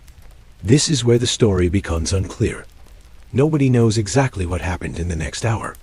But here's what we can piece together. A truck driver later reported seeing Hoffa getting into a maroon Mercury sedan. The car belonged to the son of Tony Chocolonely. It had been borrowed by Charles Chucky O'Brien, Hoffa's close friend and surrogate son. Police dogs later detected Hoffa's scent in the back seat of this car. So it appears that Hoffa got into O'Brien's car voluntarily because he trusted O'Brien. Where did the car go? That's the question that has haunted investigators for 50 years. According to Frank Sheeran's deathbed confession, here's what happened. Chucky O'Brien picked up Hoffa in the Mercury. Also in the car, Sheeran and Salvatore Sally Bugs Brigoglio, another mob hitman. They told Hoffa they were going to a house for the meeting. The house was in northwest Detroit. When they arrived, O'Brien and Brigoglio stayed in the car. Sheeran and Hoffa went into the house. Hoffa walked ahead, toward what he thought was the meeting. Sheeran pulled out a gun and shot Hoffa twice in the back of the head. Hoffa died instantly. According to Sheeran, Hoffa's body was then taken to a mob-controlled location. He claimed Hoffa was cremated. The body was destroyed. No evidence left behind. Many people don't believe Sheeran's account. Here's why. Forensic evidence. Blood was found in the house Sheeran mentioned, but DNA tests showed it wasn't Hoffa's blood. FBI skepticism. FBI agents who worked the case said Sheeran was never a major suspect. His name barely appears in FBI files. Witness statements. In 1975, shortly after Hoffa disappeared, Sheeran was overheard telling associates that he WASNT in Detroit that day. Physical description. Eyewitnesses described the shooter of other murders. Sheeran confessed to, like Crazy Joe Gallo, as short and stocky. Sheeran was 6'4". Financial motive. Sheeran was dying when he made his confession. His daughters would profit from the book and movie rights. The paint houses phrase. Sheeran claimed, "I heard you paint houses," was mob slang for killing. But no other mobster or mob expert had ever heard this phrase before. So, was Sheeran telling the truth? Maybe parts of it. Maybe none of it. The truth is, we don't know. There are many theories about what happened to Hoffa. Theory 1. The Detroit house. Some investigators believe Hoffa was killed in a house owned by a mob soldier named Carlo Licata. This house was only 5 minutes from the Machu's Red Fox restaurant. Hoffa had been to this house before for meetings. The mob-connected company that allegedly disposed of Hoffa's body, Central Sanitation, was co-owned by Licata. This theory suggests Hoffa was killed at Licata's house, then taken to Central Sanitation and incinerated. Theory 2. The New Jersey landfill. Some believe Hoffa's body was driven to New Jersey and buried in a landfill. In 2021, the FBI actually dug up part of a New Jersey landfill looking for Hoffa's remains. They found nothing. Theory 3. Giant Stadium. There's a famous rumor that Hoffa was buried under Giant Stadium in New Jersey. When the stadium was demolished in 2010, no body was found. This theory is probably false. Theory 4. Ground up. Conduct. A mob informant named Charles Allen claimed Hoffa's body was ground up and thrown into a swamp in Florida. No evidence supports this, despite all the theories. Here's what we know as fact. Hoffa went to the Machu's Red Fox restaurant on July 30th, 1975. He made a phone call to his wife around 2:15 p.m. He was never seen again. His car was found in the restaurant parking lot. Chucky O'Brien was driving a car that day that later tested positive for Hoffa's scent. The FBI believes Hoffa was murdered by the mob. No one has ever been charged. Hoffa's body has never been found. Based on decades of investigation, most experts believe this is what happened. Hoffa was picked up by people he trusted. He was driven to a location in Detroit. He was killed, probably shot. His body was disposed of, probably incinerated or buried. The killers were professional mobsters. They knew how to make evidence disappear. What was Russell Bufalino's role in all this? Russell almost certainly ordered the hit. He had the authority. He had the motive. He had the relationship with Hoffa. Whether he was physically present in Detroit is unknown. Russell was smart enough to stay far away from the actual murder. He was probably in Pennsylvania when it happened, with an alibi, surrounded by witnesses, but he gave the order. These two were definitely involved in the setup. They lured Hoffa to the restaurant with the promise of a meeting. Then they didn't show up. This created the window for Hoffa to be picked up and killed. Both men denied any involvement. Both were investigated extensively. Neither was ever charged. Both are now dead. Chucky O'Brien always denied being involved. He claimed he was running errands that day, cutting up a salmon he had caught, but the FBI never believed him. The police dogs that detected Hoffa's scent in O'Brien's car were highly trained. If Hoffa was in that car, O'Brien knew about it, but O'Brien never broke, never confessed. He died in 2020, still maintaining his innocence. Bugs Bergoglio was a hitman for the Genovese family. He was almost certainly one of the killers. In 1978, Bergoglio himself was murdered, shot in the head outside a restaurant in New York. Some believe he was killed because he knew too much about Hoffa. Dead men can't testify. The FBI investigation into Hoffa's disappearance was massive. Over 200 agents worked the case. They compiled over 16,000 pages of documents. They interviewed hundreds of witnesses. They followed up on thousands of tips. They searched fields, lakes, buildings, and landfills. They spent millions of dollars. And they got nowhere. No body, no weapon, no witnesses willing to testify. The case remains open to this day. You might be wondering, how did they keep the secret? Multiple people must have been involved. Why didn't anyone talk? The answer is omerta, the code of silence. In the 1970s, that code still held strong. You didn't cooperate with the FBI. Ever. If you talked, you died, your family died. Everyone involved knew this, so they kept quiet. Even when the FBI offered deals, immunity, witness protection, they stayed silent. That's how powerful the mob was in 1975. Jimmy Hoffa's disappearance became one of the most famous unsolved mysteries in American history. Books, movies, documentaries, TV shows. Everyone has a theory about what happened. But beyond the mystery, Hoffa left a real legacy. He built the Teamsters into the largest union in America. He fought for workers' rights, better pay, better conditions, but he also made deals with criminals. He let the mob steal from his members. And in the end, those criminals killed him. It's a tragic story. A man who wanted power so badly that he partnered with people who would eventually murder him. For Russell, the Hoffa hit was supposed to solve a problem, but it created new ones. The FBI investigation into Hoffa's disappearance put enormous pressure on the mob. Surveillance increased, wiretaps expanded, informants were developed. The feds knew the mob killed Hoffa. They just couldn't prove it. But they would keep trying, and eventually, that pressure would help bring down Russell Bufalino and his entire family.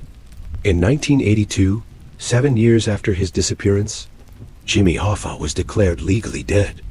His wife, Josephine, had already died in 1980. His son, James P. Hoffa, would later become president of the Teamsters himself. The Hoffa name lived on, but Jimmy was gone somewhere.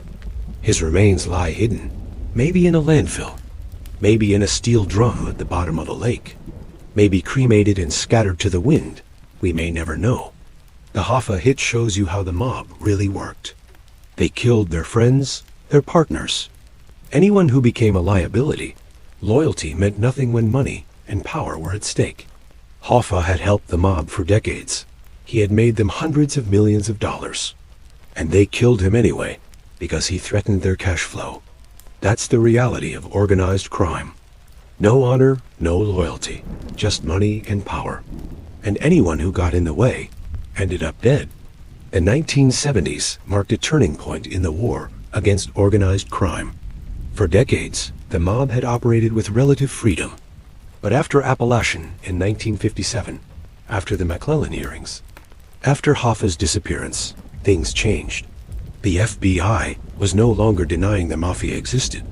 They were actively hunting mob bosses, and Russell Bufalino was on their list. Law enforcement got new tools in the 1970s. Wiretaps. Electronic surveillance became more sophisticated. The FBI could now tap phones and record conversations with court approval, surveillance equipment, hidden cameras, long-range microphones, tracking devices, computer databases. The FBI started using computers to track mob activities, connect dots, find patterns. This technology made it much harder for the mob to operate in secret. The FBI knew Russell Bufalino was a major mob boss. But knowledge isn't enough. They needed evidence. In the early 1970s, the FBI set up a dedicated task force targeting the Bufalino family. They started with surveillance, watching Russell's house in Kingston, following him when he traveled, taking photos of everyone he met with. They identified his soldiers, his capos, his associates. They built an organizational chart for the first time. The FBI understood the structure of the Bufalino family. With court orders, the FBI started tapping phones. Russell's phone, his associates' phones, mob hangouts. But Russell was smart. He rarely discussed business on the phone. When he did, he spoke in code, that thing we discussed, instead of naming crimes. Our friend, instead of using names. The package, instead of money. The FBI got hours of recordings, but little they could use in court. The FBI's best tool was informants, people on the inside who would cooperate. In the 1970s, the code of silence started cracking. Some low-level associates got arrested. Facing prison time, they talked. They gave the FBI information about operations, names, locations. But getting a MAID member to flip was much harder. MAID members had taken an oath, omerta, silence unto death. Breaking that oath meant death. For you, maybe for your family. So most MAID members stayed silent. But in 1977, something changed. Jimmy Fradiano was a high-ranking member of the Los Angeles mob. He had worked with Russell Bufalino on various operations. In 1977, Fradiano was facing serious charges. The FBI made him an offer. Cooperate and go into witness protection, or go to prison for life. Fradiano chose to cooperate. He was one of the highest-ranking mobsters to ever become an FBI informant. This was a huge blow to the mob. Fradiano testified about Russell Bufalino. He testified about mob operations across the country. He helped the FBI build cases against dozens of mobsters. Most importantly, he showed other mobsters that you could break omerta and survive. In 1970, Congress passed the RICO Act. RICO stands for Racketeer Influenced and Corrupt Organizations. This law changed everything before RICO. Prosecutors had to prove you personally committed a specific crime. With RICO, they could charge an entire criminal organization. Here's how it worked. If you were part of a criminal enterprise, and that enterprise committed crimes, you could be charged for all the crimes. Even if you didn't personally do them. Even if you just gave orders. This meant mob bosses couldn't hide behind their positions. I didn't pull the trigger wasn't a defense anymore. If you ran the organization, you were responsible for what the organization did. RICO gave prosecutors a powerful new weapon, and they started using it against the mob. On April 20th, 1973, Russell Bufalino was arrested. The FBI raided a nightclub in Scranton, where Russell was meeting with associates. He was charged with interference with interstate commerce obstruction of justice, gambling, transporting stolen property. Russell was released on $50,000 bail. His lawyers fought the charges. Most of them were eventually dropped or reduced. This arrest was a warning shot. The FBI was coming for him. In 1977, the FBI built a solid case against Russell. A man named Jack Napoli was in the witness protection program. Napoli testified that Russell had threatened to kill him. Why? Because Napoli owed money to a jeweler in New York. A large amount, $25,000. The jeweler was connected to the mob. Russell, acting as an enforcer, threatened Napoli. Pay the money or you're dead. This was classic mob extortion. And Napoli was willing to testify about it. On August 8, 1978, Russell Bufalino was convicted of extortion. He was sentenced to 4 years in federal prison. At 74 years old, Russell was going to prison for the first time. Russell entered federal prison in 1978. For a man who had operated freely for over 50 years, This was devastating. He was old, in declining health. Prison was hard, but Russell remained defiant. He refused to cooperate with authorities. He refused to testify against anyone. Even in prison, he maintained the code. Just because Russell was in prison didn't mean he stopped being boss. He appointed Edward Chandra as acting boss to run day-to-day operations. Prison visits allowed Russell to communicate with his people. Messages were passed through lawyers, coded conversations during phone calls. The family continued operating, but it wasn't the same. Without Russell's direct control, discipline slipped. Some members made mistakes. Some attracted attention. The family was weakening. While Russell was in prison, the FBI built another case. They charged him with conspiring to kill Jack Napoli, the witness who testified against him. Jimmy Fradiano, now cooperating with the FBI, testified that Russell had asked him to kill Napoli. In November 1981, Russell was convicted again, sentenced to 10 years in federal prison. At almost 80 years old, Russell faced the possibility of dying in prison. It wasn't just Russell. The FBI was targeting the entire Bufalino family. William Delia was arrested multiple times in the 1980s and 90s. Other capos and soldiers faced charges. Some went to prison, some cut deals, some died before trial. The family structure was collapsing. Organized crime families need new blood, young members to replace the old ones. But in the 1980s, the younger generation was different. They were less disciplined, less loyal, more reckless. They wanted fast money. They didn't want to wait years to move up. Many got involved in drug dealing, which the old bosses had tried to avoid. Drugs brought heavy sentences, and desperate people willing to cooperate. Russell saw this happening, and he knew it meant trouble. For generations, Omerta held firm. Mobsters went to prison rather than talk. But in the 1980s, more and more mobsters were flipping. The FBI's Witness Protection Program made it possible. A new identity, a new location, protection for retaliation. Some mobsters took the deal, and once one person flips, others follow. If he's talking, why should I keep quiet? This broke the foundation of the Mafia. Without Omerta, the whole system falls apart. Another problem: unions were declining. In the 1950s and 60s, unions were enormously powerful. By the 1980s, that was changing. Union membership was falling. Corporations were fighting unions more aggressively. Right-to-work laws were weakening unions. This meant less money flowing through union pension funds. Less opportunity for the mob to steal. The golden goose was dying. Credit where it's due. The FBI never gave up. Even when cases fell apart, even when witnesses recanted, they kept investigating, kept building cases. They understood that mob prosecutions take time. You build small cases first, get low-level guys to flip. Then you use their testimony to get the next level up. Eventually, you get to the boss. This strategy worked, slowly, but it worked. The Jimmy Hoffa investigation, while it never solved the murder, had an impact. It kept the spotlight on the mob. It kept FBI resources focused on organized crime.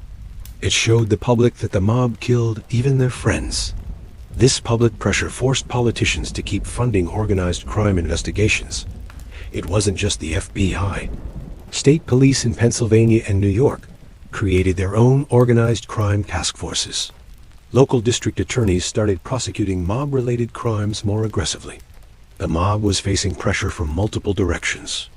They couldn't bribe everyone, couldn't intimidate everyone. The net was closing in 1989. After serving time on both convictions, Russell Bufalino was released from prison. He was 85 years old, sick, frail, broken. He returned to his home in Kingston, Pennsylvania. The empire he had built was in ruins. Most of his old crew was dead or in prison. The operations had dried up. The money had stopped flowing.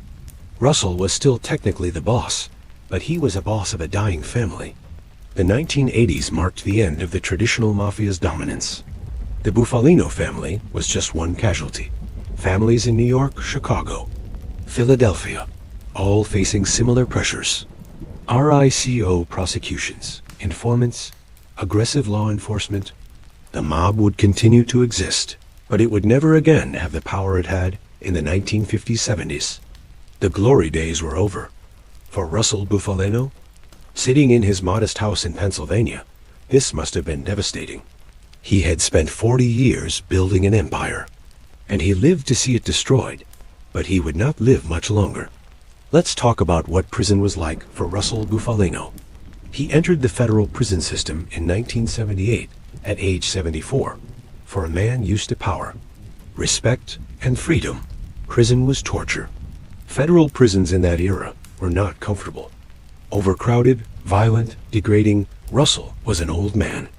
In declining health, he had heart problems, arthritis, the effects of age, but he never complained, never asked for special treatment. He served his time with dignity, even in prison.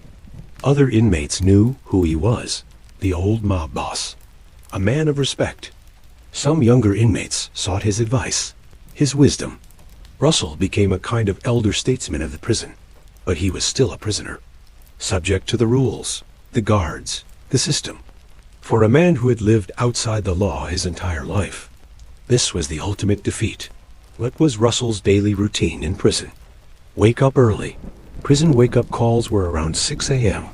Breakfast in the cafeteria, usually terrible food. Work detail.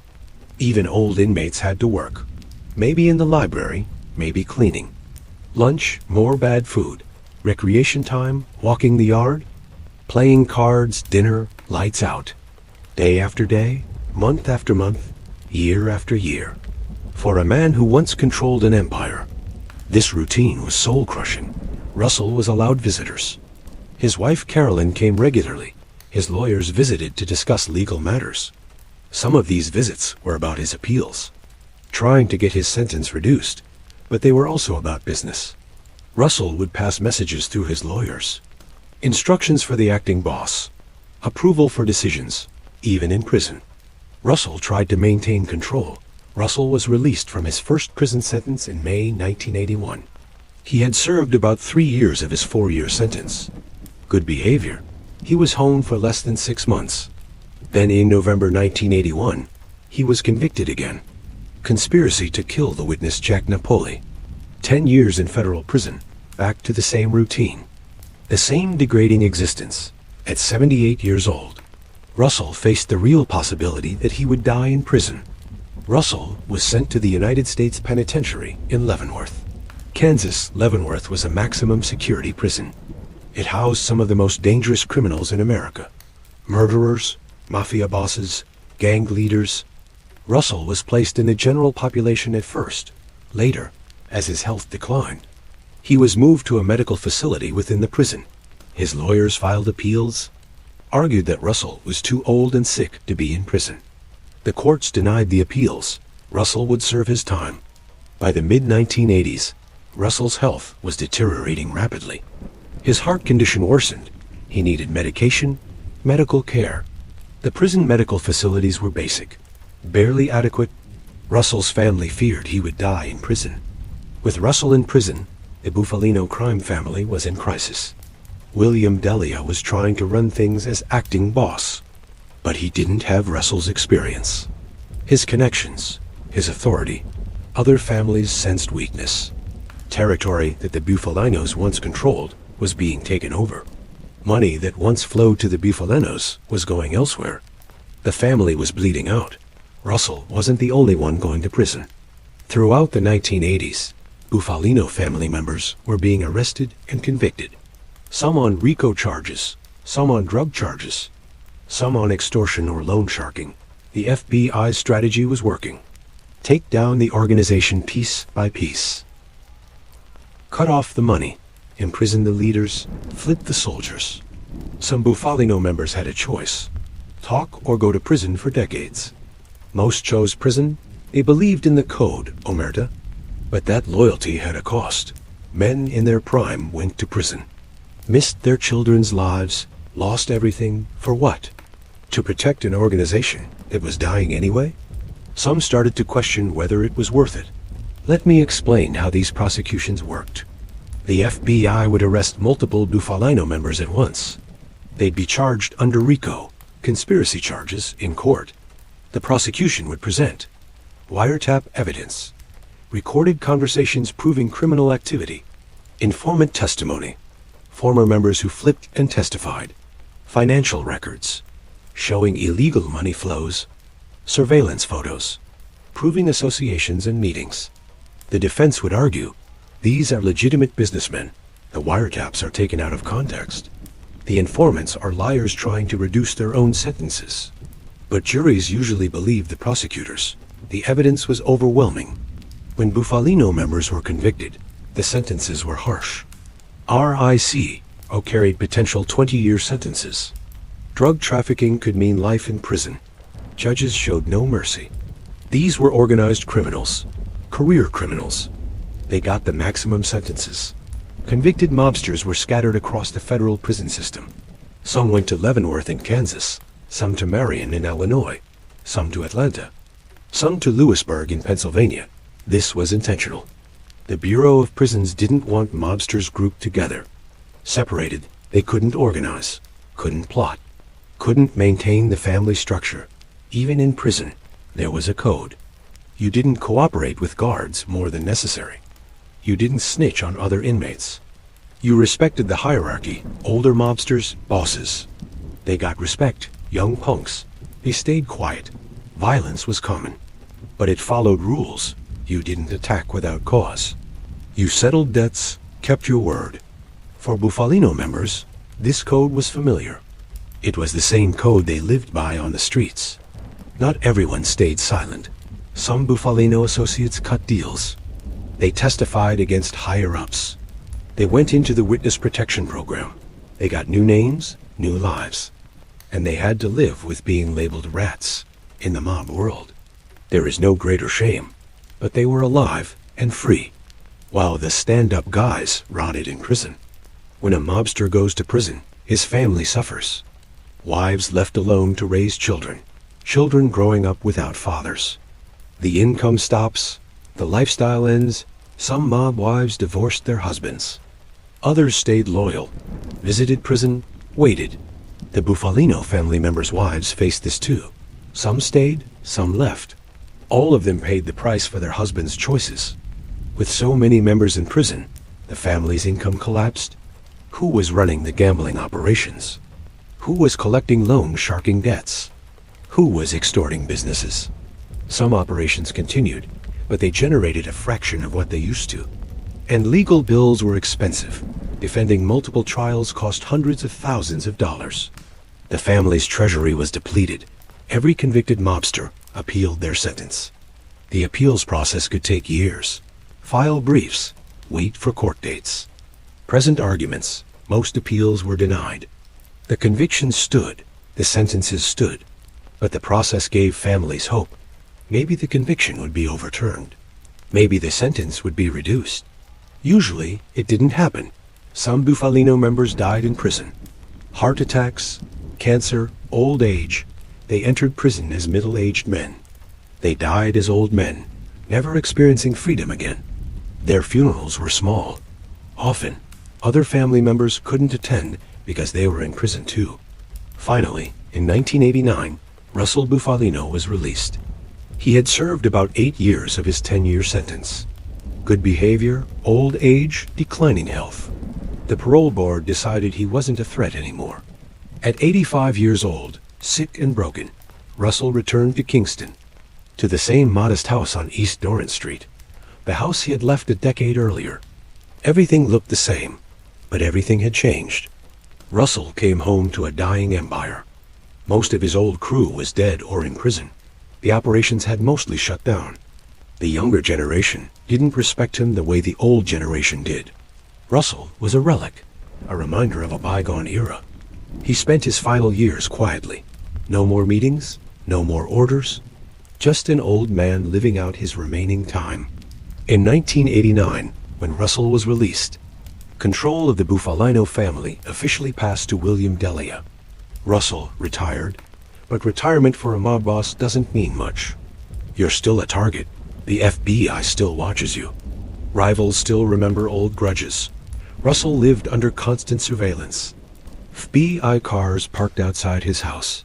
His phone was probably tapped. His mail was probably intercepted. This was his life now. Imagine being Russell Bufalino in those final years.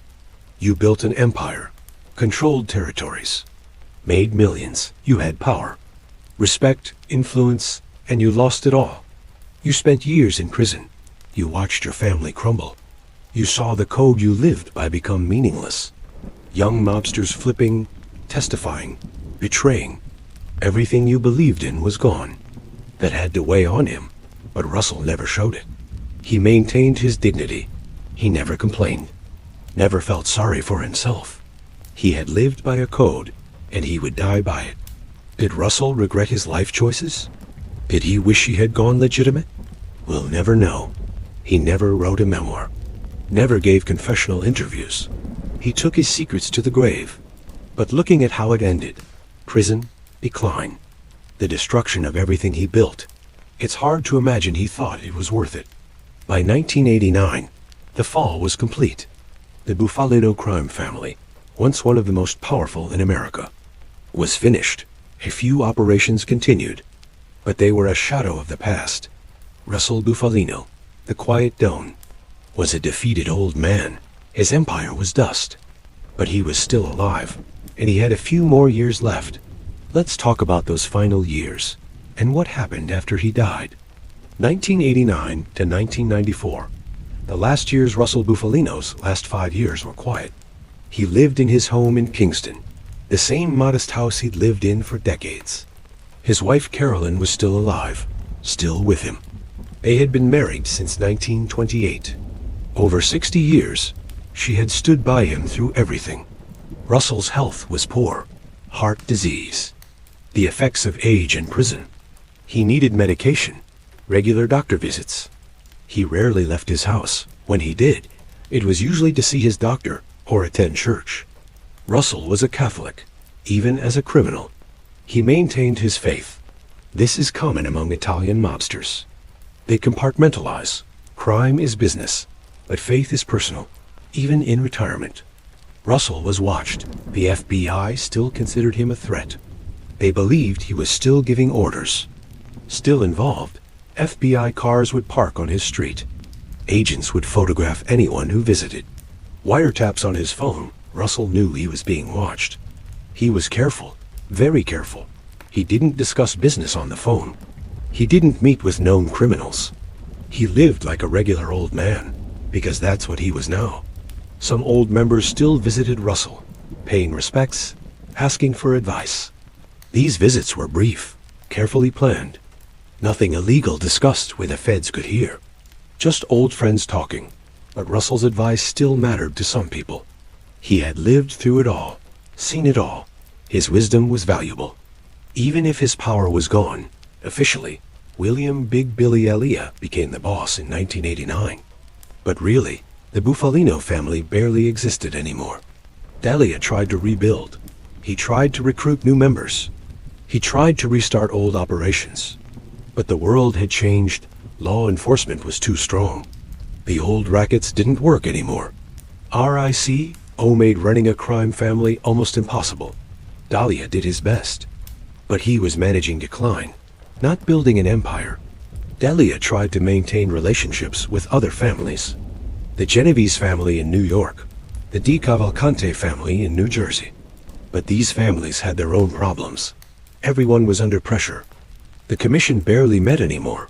Too risky. The old alliances were weakening. It was every family for themselves. Delia's main operation was waste management, garbage collection in Pennsylvania. The mob still controlled who got garbage contracts. Companies had to pay tribute. If you didn't pay, your trucks got vandalized. Your bids got undercut. Delia made money from this. Not millions like in the old days, but enough to keep the family's few remaining members fed. On February 25, 1994, Russell Bufalino died. He died at Nesbitt Memorial Hospital in Kingston. He was 90 years old. Cause of death: natural causes. His heart finally gave out. Carolyn was with him when he died. After 66 years of marriage, she had to say goodbye. Russell's death marked the end of an era, the last of the old-school mob bosses. A man who had ruled for 40 years, who had built an empire. who had controlled territory across multiple states. All of it gone now. Russell's funeral was small, held at a local funeral home in Swiresville, Pennsylvania. Family attended, a few old friends. But it wasn't like the old days in the 1950s. A mob boss's funeral would have hundreds of people, flowers from every family, tributes from every associate. Russell's funeral was quiet. Some family didn't attend. They were in prison. Some associates didn't attend. Too risky. The FBI would photograph everyone.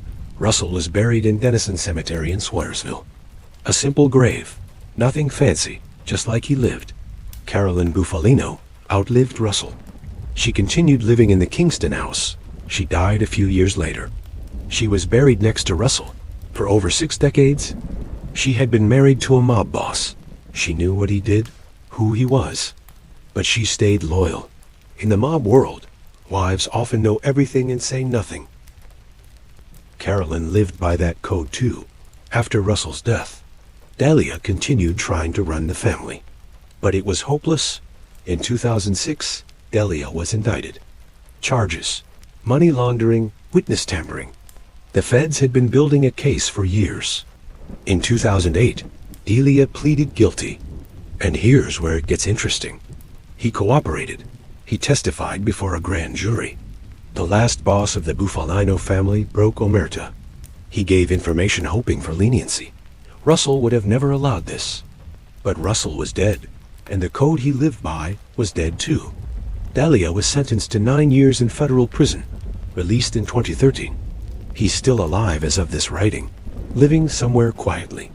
The last remnant of the Bufalino crime family. Very few Bufalino family members are still alive. Most died in prison. Some died after release. A few went into witness protection and disappeared. The organization that once had hundreds of members and associates is gone. Completely destroyed. In 2019, director Martin Scorsese released The Irishman.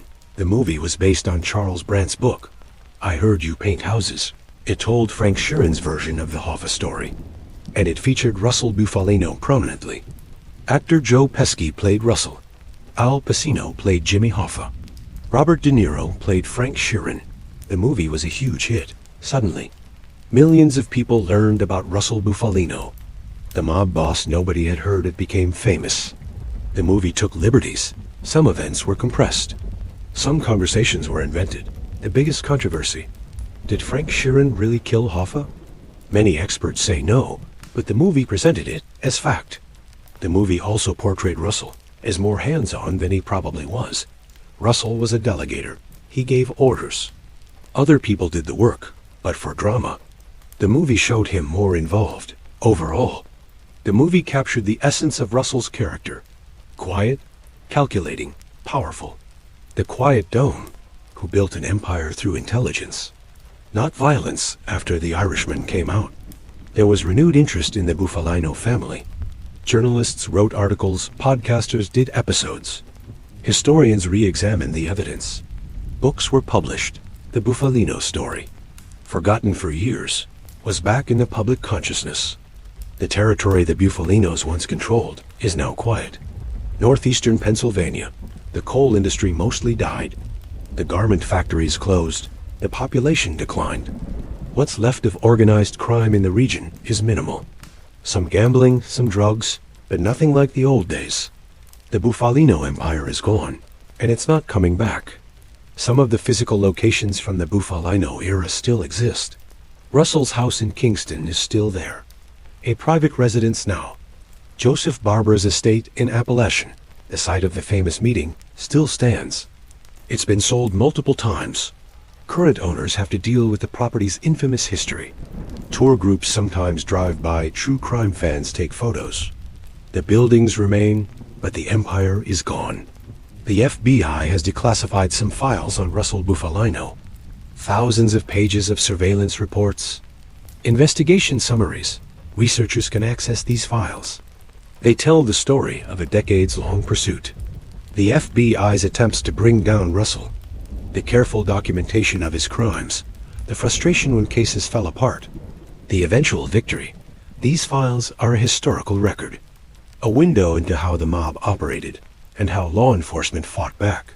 The Bufalino case taught law enforcement valuable lessons. Patience pays off. It took decades. But eventually, they got him. Follow the money. Financial crimes were easier to prove than murders. Technology matters. Wiretaps and surveillance were crucial. Informants are key. Once members started flipping, cases became easier. RICO works. The RICO law was designed for cases like this. These lessons shaped how law enforcement fights organized crime today. Throughout this story, it's important to remember the victims. The workers whose pension money was stolen. The businessmen who were extorted. The people who were killed. The families destroyed by addiction to drugs the mob sold. The communities corrupted by mob influence. These weren't victimless crimes. Real people suffered. Russell Bufalino wasn't a hero. He was a criminal. And the damage he caused can't be undone. What did Russell Bufalino leave behind? No fortune. The family money was seized or lost. No legitimate business empire. No charitable foundation with his name on it. What he left was a cautionary tale, a story of how crime doesn't pay in the end. You can build an empire, but it will fall. You can have power, but you'll lose it. You can buy loyalty, but it won't last. Russell lived 90 years. He spent years in prison. He watched his empire crumble. He died knowing it was all for nothing. That's his legacy. Russell Bufalino's death in 1994 marked the end of a specific era of organized crime. The era when the Mafia ruled, when mob bosses controlled unions and industries, when politicians were bought and paid for, when law enforcement was outmatched. That era is over. Organized crime still exists. But it's different now. Smaller, more fragmented, less powerful. The days of empires like Russell built are gone. And they're not coming back. So who was Russell Bufalino? A Sicilian immigrant who came to America with nothing. A criminal who built a vast empire through intelligence and patience. A boss who ruled for 40 years. A man who valued loyalty but was betrayed in the end. A husband who stayed married to one woman for 66 years. A father figure to some. A terror to others. A complex person. Not good, not entirely evil, just human. With all the contradictions that entails. He made choices, and he lived with the consequences. Now he's gone, and the world moves on. Let's analyze what made the Bufalino crime family unique. Geography. Operating from Pennsylvania instead of New York gave them freedom. Less competition, less law enforcement pressure. More opportunity to operate quietly. Discretion. Russell's insistence on staying out of the spotlight was brilliant. While other bosses courted fame, Russell avoided it. This kept him free for decades. Diversification. Multiple income sources meant stability. When one operation declined, others compensated. Gambling, labor racketeering, garment industry, loan sharking, spread across industries. Political connections, deeper than most families. Control of unions gave political influence. Russell could deliver votes. This bought protection. Longevity. Russell ruled from 1949 to 1994. 45 years, most bosses barely lasted a decade. This stability made the family stronger. Let's break down the success factors. Russell's intelligence. He was smart. Not flashy, not reckless. Calculated every move. Strategic patience. Russell played the long game, built slowly, didn't rush. Loyalty structure. He rewarded loyalty generously. Punished betrayal swiftly. This created a stable organization. Legitimate business integration. Russell understood that the best cover for crime is legitimate business. His garment factories, union positions, real estate. All legal on the surface. Relationship building. Russell made friends, not enemies. Cooperated with other families instead of fighting them. This gave him power beyond his family's size, union control. This was the key. Control the Teamsters, you control American commerce. Russell understood this before most mobsters. Now let's analyze why the Bufalino family fell. RICO laws. This changed everything. Before RICO, mob bosses could insulate themselves. After RICO, running a criminal organization became itself a crime. Game over. Technology. Wiretaps. Surveillance cameras, computer databases. The FBI got tools that made old mob tactics obsolete. Hoffa's murder. This brought enormous heat. The FBI investigation never stopped. Pressure never let up. This was the beginning of the end. Generational change. The younger generation didn't respect the old code. They were more violent, more greedy, more likely to flip. They destroyed the family from within. Economic changes. Unions declined. Manufacturing moved overseas. The industries the mob controlled were dying. The economic base collapsed. Breaking of omerta. When members started cooperating, the whole system fell apart. Without the code of silence, there was no protection. Media attention. After Apalachin, after Hoffa, the mob couldn't operate in the shadows anymore. Public pressure forced politicians to act. Russell's imprisonment. When the boss went to prison, the family weakened, leadership mattered. Let's analyze the real cost of the Bufalino family's operations. Economic damage? Millions stolen from pension funds. Workers lost their retirement savings. This harmed real families. Real people who worked their whole lives. Violence. People were killed, beaten, intimidated. Lives destroyed. Families broken, corruption. Entire institutions corrupted. Unions that should have protected workers instead exploited them. Politicians who should have served the public instead served criminals. Community impact. Northeastern Pennsylvania was held back by mob control. Businesses that could have thrived were extorted out of existence. Economic development was strangled. Generational trauma. Children grew up seeing crime as normal. Some followed their fathers into the mob. The cycle of crime repeated. The cost wasn't just money. It was trust, community, opportunity, lives. That's the real legacy of organized crime. What can we learn from the Bufalino story that applies today? Crime doesn't pay long term. Russell built an empire. It fell. He went to prison. Died with nothing. The pattern holds. Intelligence beats violence. Russell's success came from being smart. Not tough. Modern criminals who think violence equals power are wrong. Systems beat individuals. The FBI didn't get Russell through one brilliant agent. They got him through systematic investigation over decades. Institutions beat individuals. Follow the money. The FBI's focus on financial crimes worked. Modern investigations still use this approach. Technology changes everything. Wiretaps destroyed the mob. Today, encryption and digital surveillance are the new battleground. Loyalty has limits. Eventually, self-preservation wins. People will betray anything to avoid life in prison. Always. Corruption is expensive. Every corrupt official, every bribed politician, every crooked cop, all eventually got exposed. The cost of corruption is always higher than people think. How did the Bufalino family compare to the 5 families of New York? Size, smaller. Maybe 100 made members versus 300 to 500 in big New York families. Territory. Larger geographic spread. New York families controlled boroughs. Bufalinos controlled regions' visibility. Much lower. New York bosses were celebrities. Russell was unknown. Longevity. Comparable. Most families had similar lifespans. Violence. Less New York families had constant wars. Bufalinos were quieter income. Comparable per capita. Smaller family, but efficient operations. Federal pressure. Less initially, but caught up.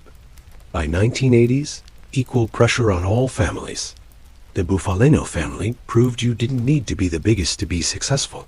You just needed to be smart. Let's do a deeper analysis of union corruption. Unions are supposed to protect workers. Negotiate fair wages, safe conditions, benefits. When the mob infiltrates unions, everything inverts. The union becomes a tool to exploit workers. Example. Mob-controlled union forces company to hire unnecessary workers. Company costs go up. They pass costs to consumers. Everyone loses except the mob example. Mob loans union pension money to itself. Money isn't repaid. Workers retire with reduced pensions. Mob gets rich. Workers suffer. This is why union corruption is so damaging. It betrays the very people unions exist to protect, and it happened on a massive scale. The Teamsters under mob control was the perfect example. Jimmy Hoffa did negotiate good contracts for workers, but he also let the mob steal from their pensions. Good and bad, both true, complex reality. The Bufalino case shows how the FBI evolved. 1940s, 1950s. FBI denied organized crime existed. Focused on communists, basically ignored the mob. After Apalachin 1957, FBI forced to acknowledge the Mafia. Created top hoodlum program, started investigating. 1960s, McClellan Committee hearings. Robert Kennedy's war on the mob. Real pressure begins. 1970s, RICO law passed. New investigative tools, wiretaps improve. Systematic approach develops. 1980s, 1990s. RICO prosecutions destroy mob families. Informants flip, families crumble. The arc of this evolution is clear. Law enforcement adapted, improved, won. Not through dramatic raids or movie-style busts. Through patient, systematic investigation. Boring work, files, wiretaps, financial analysis, but it worked. The Mafia has been romanticized in American culture.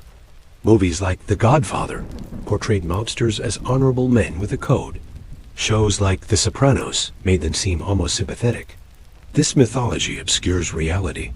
The reality. The mob was about money. Power, control, not honor, not family values.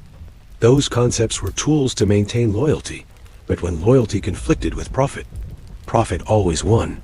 Russell Bufalino understood this. He used the mythology, talked about honor and respect. But when it came time to kill his friend Jimmy Hoffa, he did it because business came first, always. The Bufalino family's fall was part of a larger trend. The traditional American mafia has been in decline since the 1980s. Why? Legal pressure, RICO, aggressive prosecution, long sentences, informants. The code broke. People cooperate now. Economic changes. Industries the mob controlled don't exist anymore. Generational shift. Young people don't want to join the mob. Too much risk, not enough reward. Alternative crimes, cybercrime, identity theft, internet fraud. New criminals use new methods. Globalization. International cartels and gangs compete with traditional mob. The five families of New York still exist, but they're shadows of what they were. Small operations, minimal power, the era of mob dominance is over. You might wonder, why does this matter? This happened decades ago. It matters because understanding corruption. The Bufalino story shows how corruption works, how criminals infiltrate legitimate institutions. This still happens today. Institutional resilience. The story shows how institutions, FBI, courts, law, eventually triumph over individual criminals. This is reassuring. Economic impact. The mob's theft from pension funds has modern parallels. Understanding how it worked helps prevent it now. Historical record. This is American history. Not pretty, but true. We should know it. Human nature. The drives that motivated Russell, power, money, respect, are universal. Understanding how he channeled them criminally helps us understand human motivation. Warning. The story warns us that crime, no matter how clever, ultimately fails. Good lesson for society. Let me summarize the key lessons from the Bufalino crime family story. Russell built an empire, lost everything, died with nothing. The pattern holds true. Being smart helps. But no one is smart enough to beat the system forever. Everyone has a price. Everyone has a breaking point. Absolute loyalty doesn't exist. Russell ruled for 40 years. Impressive, but temporary. All power eventually ends. The mob's use of violence always came back to hurt them. Always, the FBI wasn't smarter than Russell. But their systematic approach eventually won. Wiretaps changed everything. Today, digital surveillance is doing the same. Strong institutions, courts, law enforcement, free press, eventually defeat corruption. When the industries the mob controlled died, so did the mob. The mob operated in secrecy for decades. But eventually, the truth came out. It always does. And that's the complete story of the Bufalino crime family. From the mountains of Sicily to the coal mines of Pennsylvania, from controlling half of America to dying in federal prison, a criminal empire that lasted 70 years, made hundreds of millions of dollars, and ultimately collapsed under the weight of its own crimes. Russell Bufalino, the Quiet Don, the most powerful mob boss you've never heard of. Until today. If you made it this far, and I mean all the way through this documentary, you're absolutely incredible. Seriously, this was a marathon. Over 3 hours of deep dive into mob history. Drop a comment right now and tell me, what shocked you most about this story? Was it the Hoffa connection? The Apalachin Meeting? How long they stayed under the radar? The fact that they controlled unions that supposedly protected workers? Let me know. I read every single comment. This video took me months to research and script. Every fact was verified. Every claim was sourced. If you found value in this deep dive, if you learned something, if this was worth your time, hit that like button. It helps more than you know. The YouTube algorithm needs to see that people care about real, detailed history content. Subscribe if you haven't already, because I've got more incredible true crime and Mafia history coming. Full deep dives just like this one. We're talking the Genovese family, the Chicago outfit, the Philadelphia mob, the Lucchese family, the Gambino family, all of them getting the complete treatment. And if you really want to support this channel, check out the membership link below. Members get early access to videos, behind-the-scenes content, bonus material, special shout-out to current members. You know who you are. You make this possible. Before you go, I want to leave you with one final thought. The Bufalino story is American history, not the history they teach in schools, but real history, the shadow history, the story of how crime and power intersected, how institutions were corrupted, and ultimately, how law and order prevailed. It's a story about human nature, about ambition, about loyalty and betrayal, about the American dream twisted into something dark. Russell Bufalino came to America with nothing. He built an empire through intelligence, patience, and crime. For 40 years, he was one of the most powerful criminals in the country. And he died with nothing, in a modest house, and 90 years old. Having watched everything he built turn to dust, was it worth it? You decide. Thank you for watching. Thank you for caring about real history. Thank you for investing 3 hours of your life to learn this story. I hope it was worth it. I'll see you in the next one. Stay curious, stay informed, and remember, the truth is always more interesting than fiction.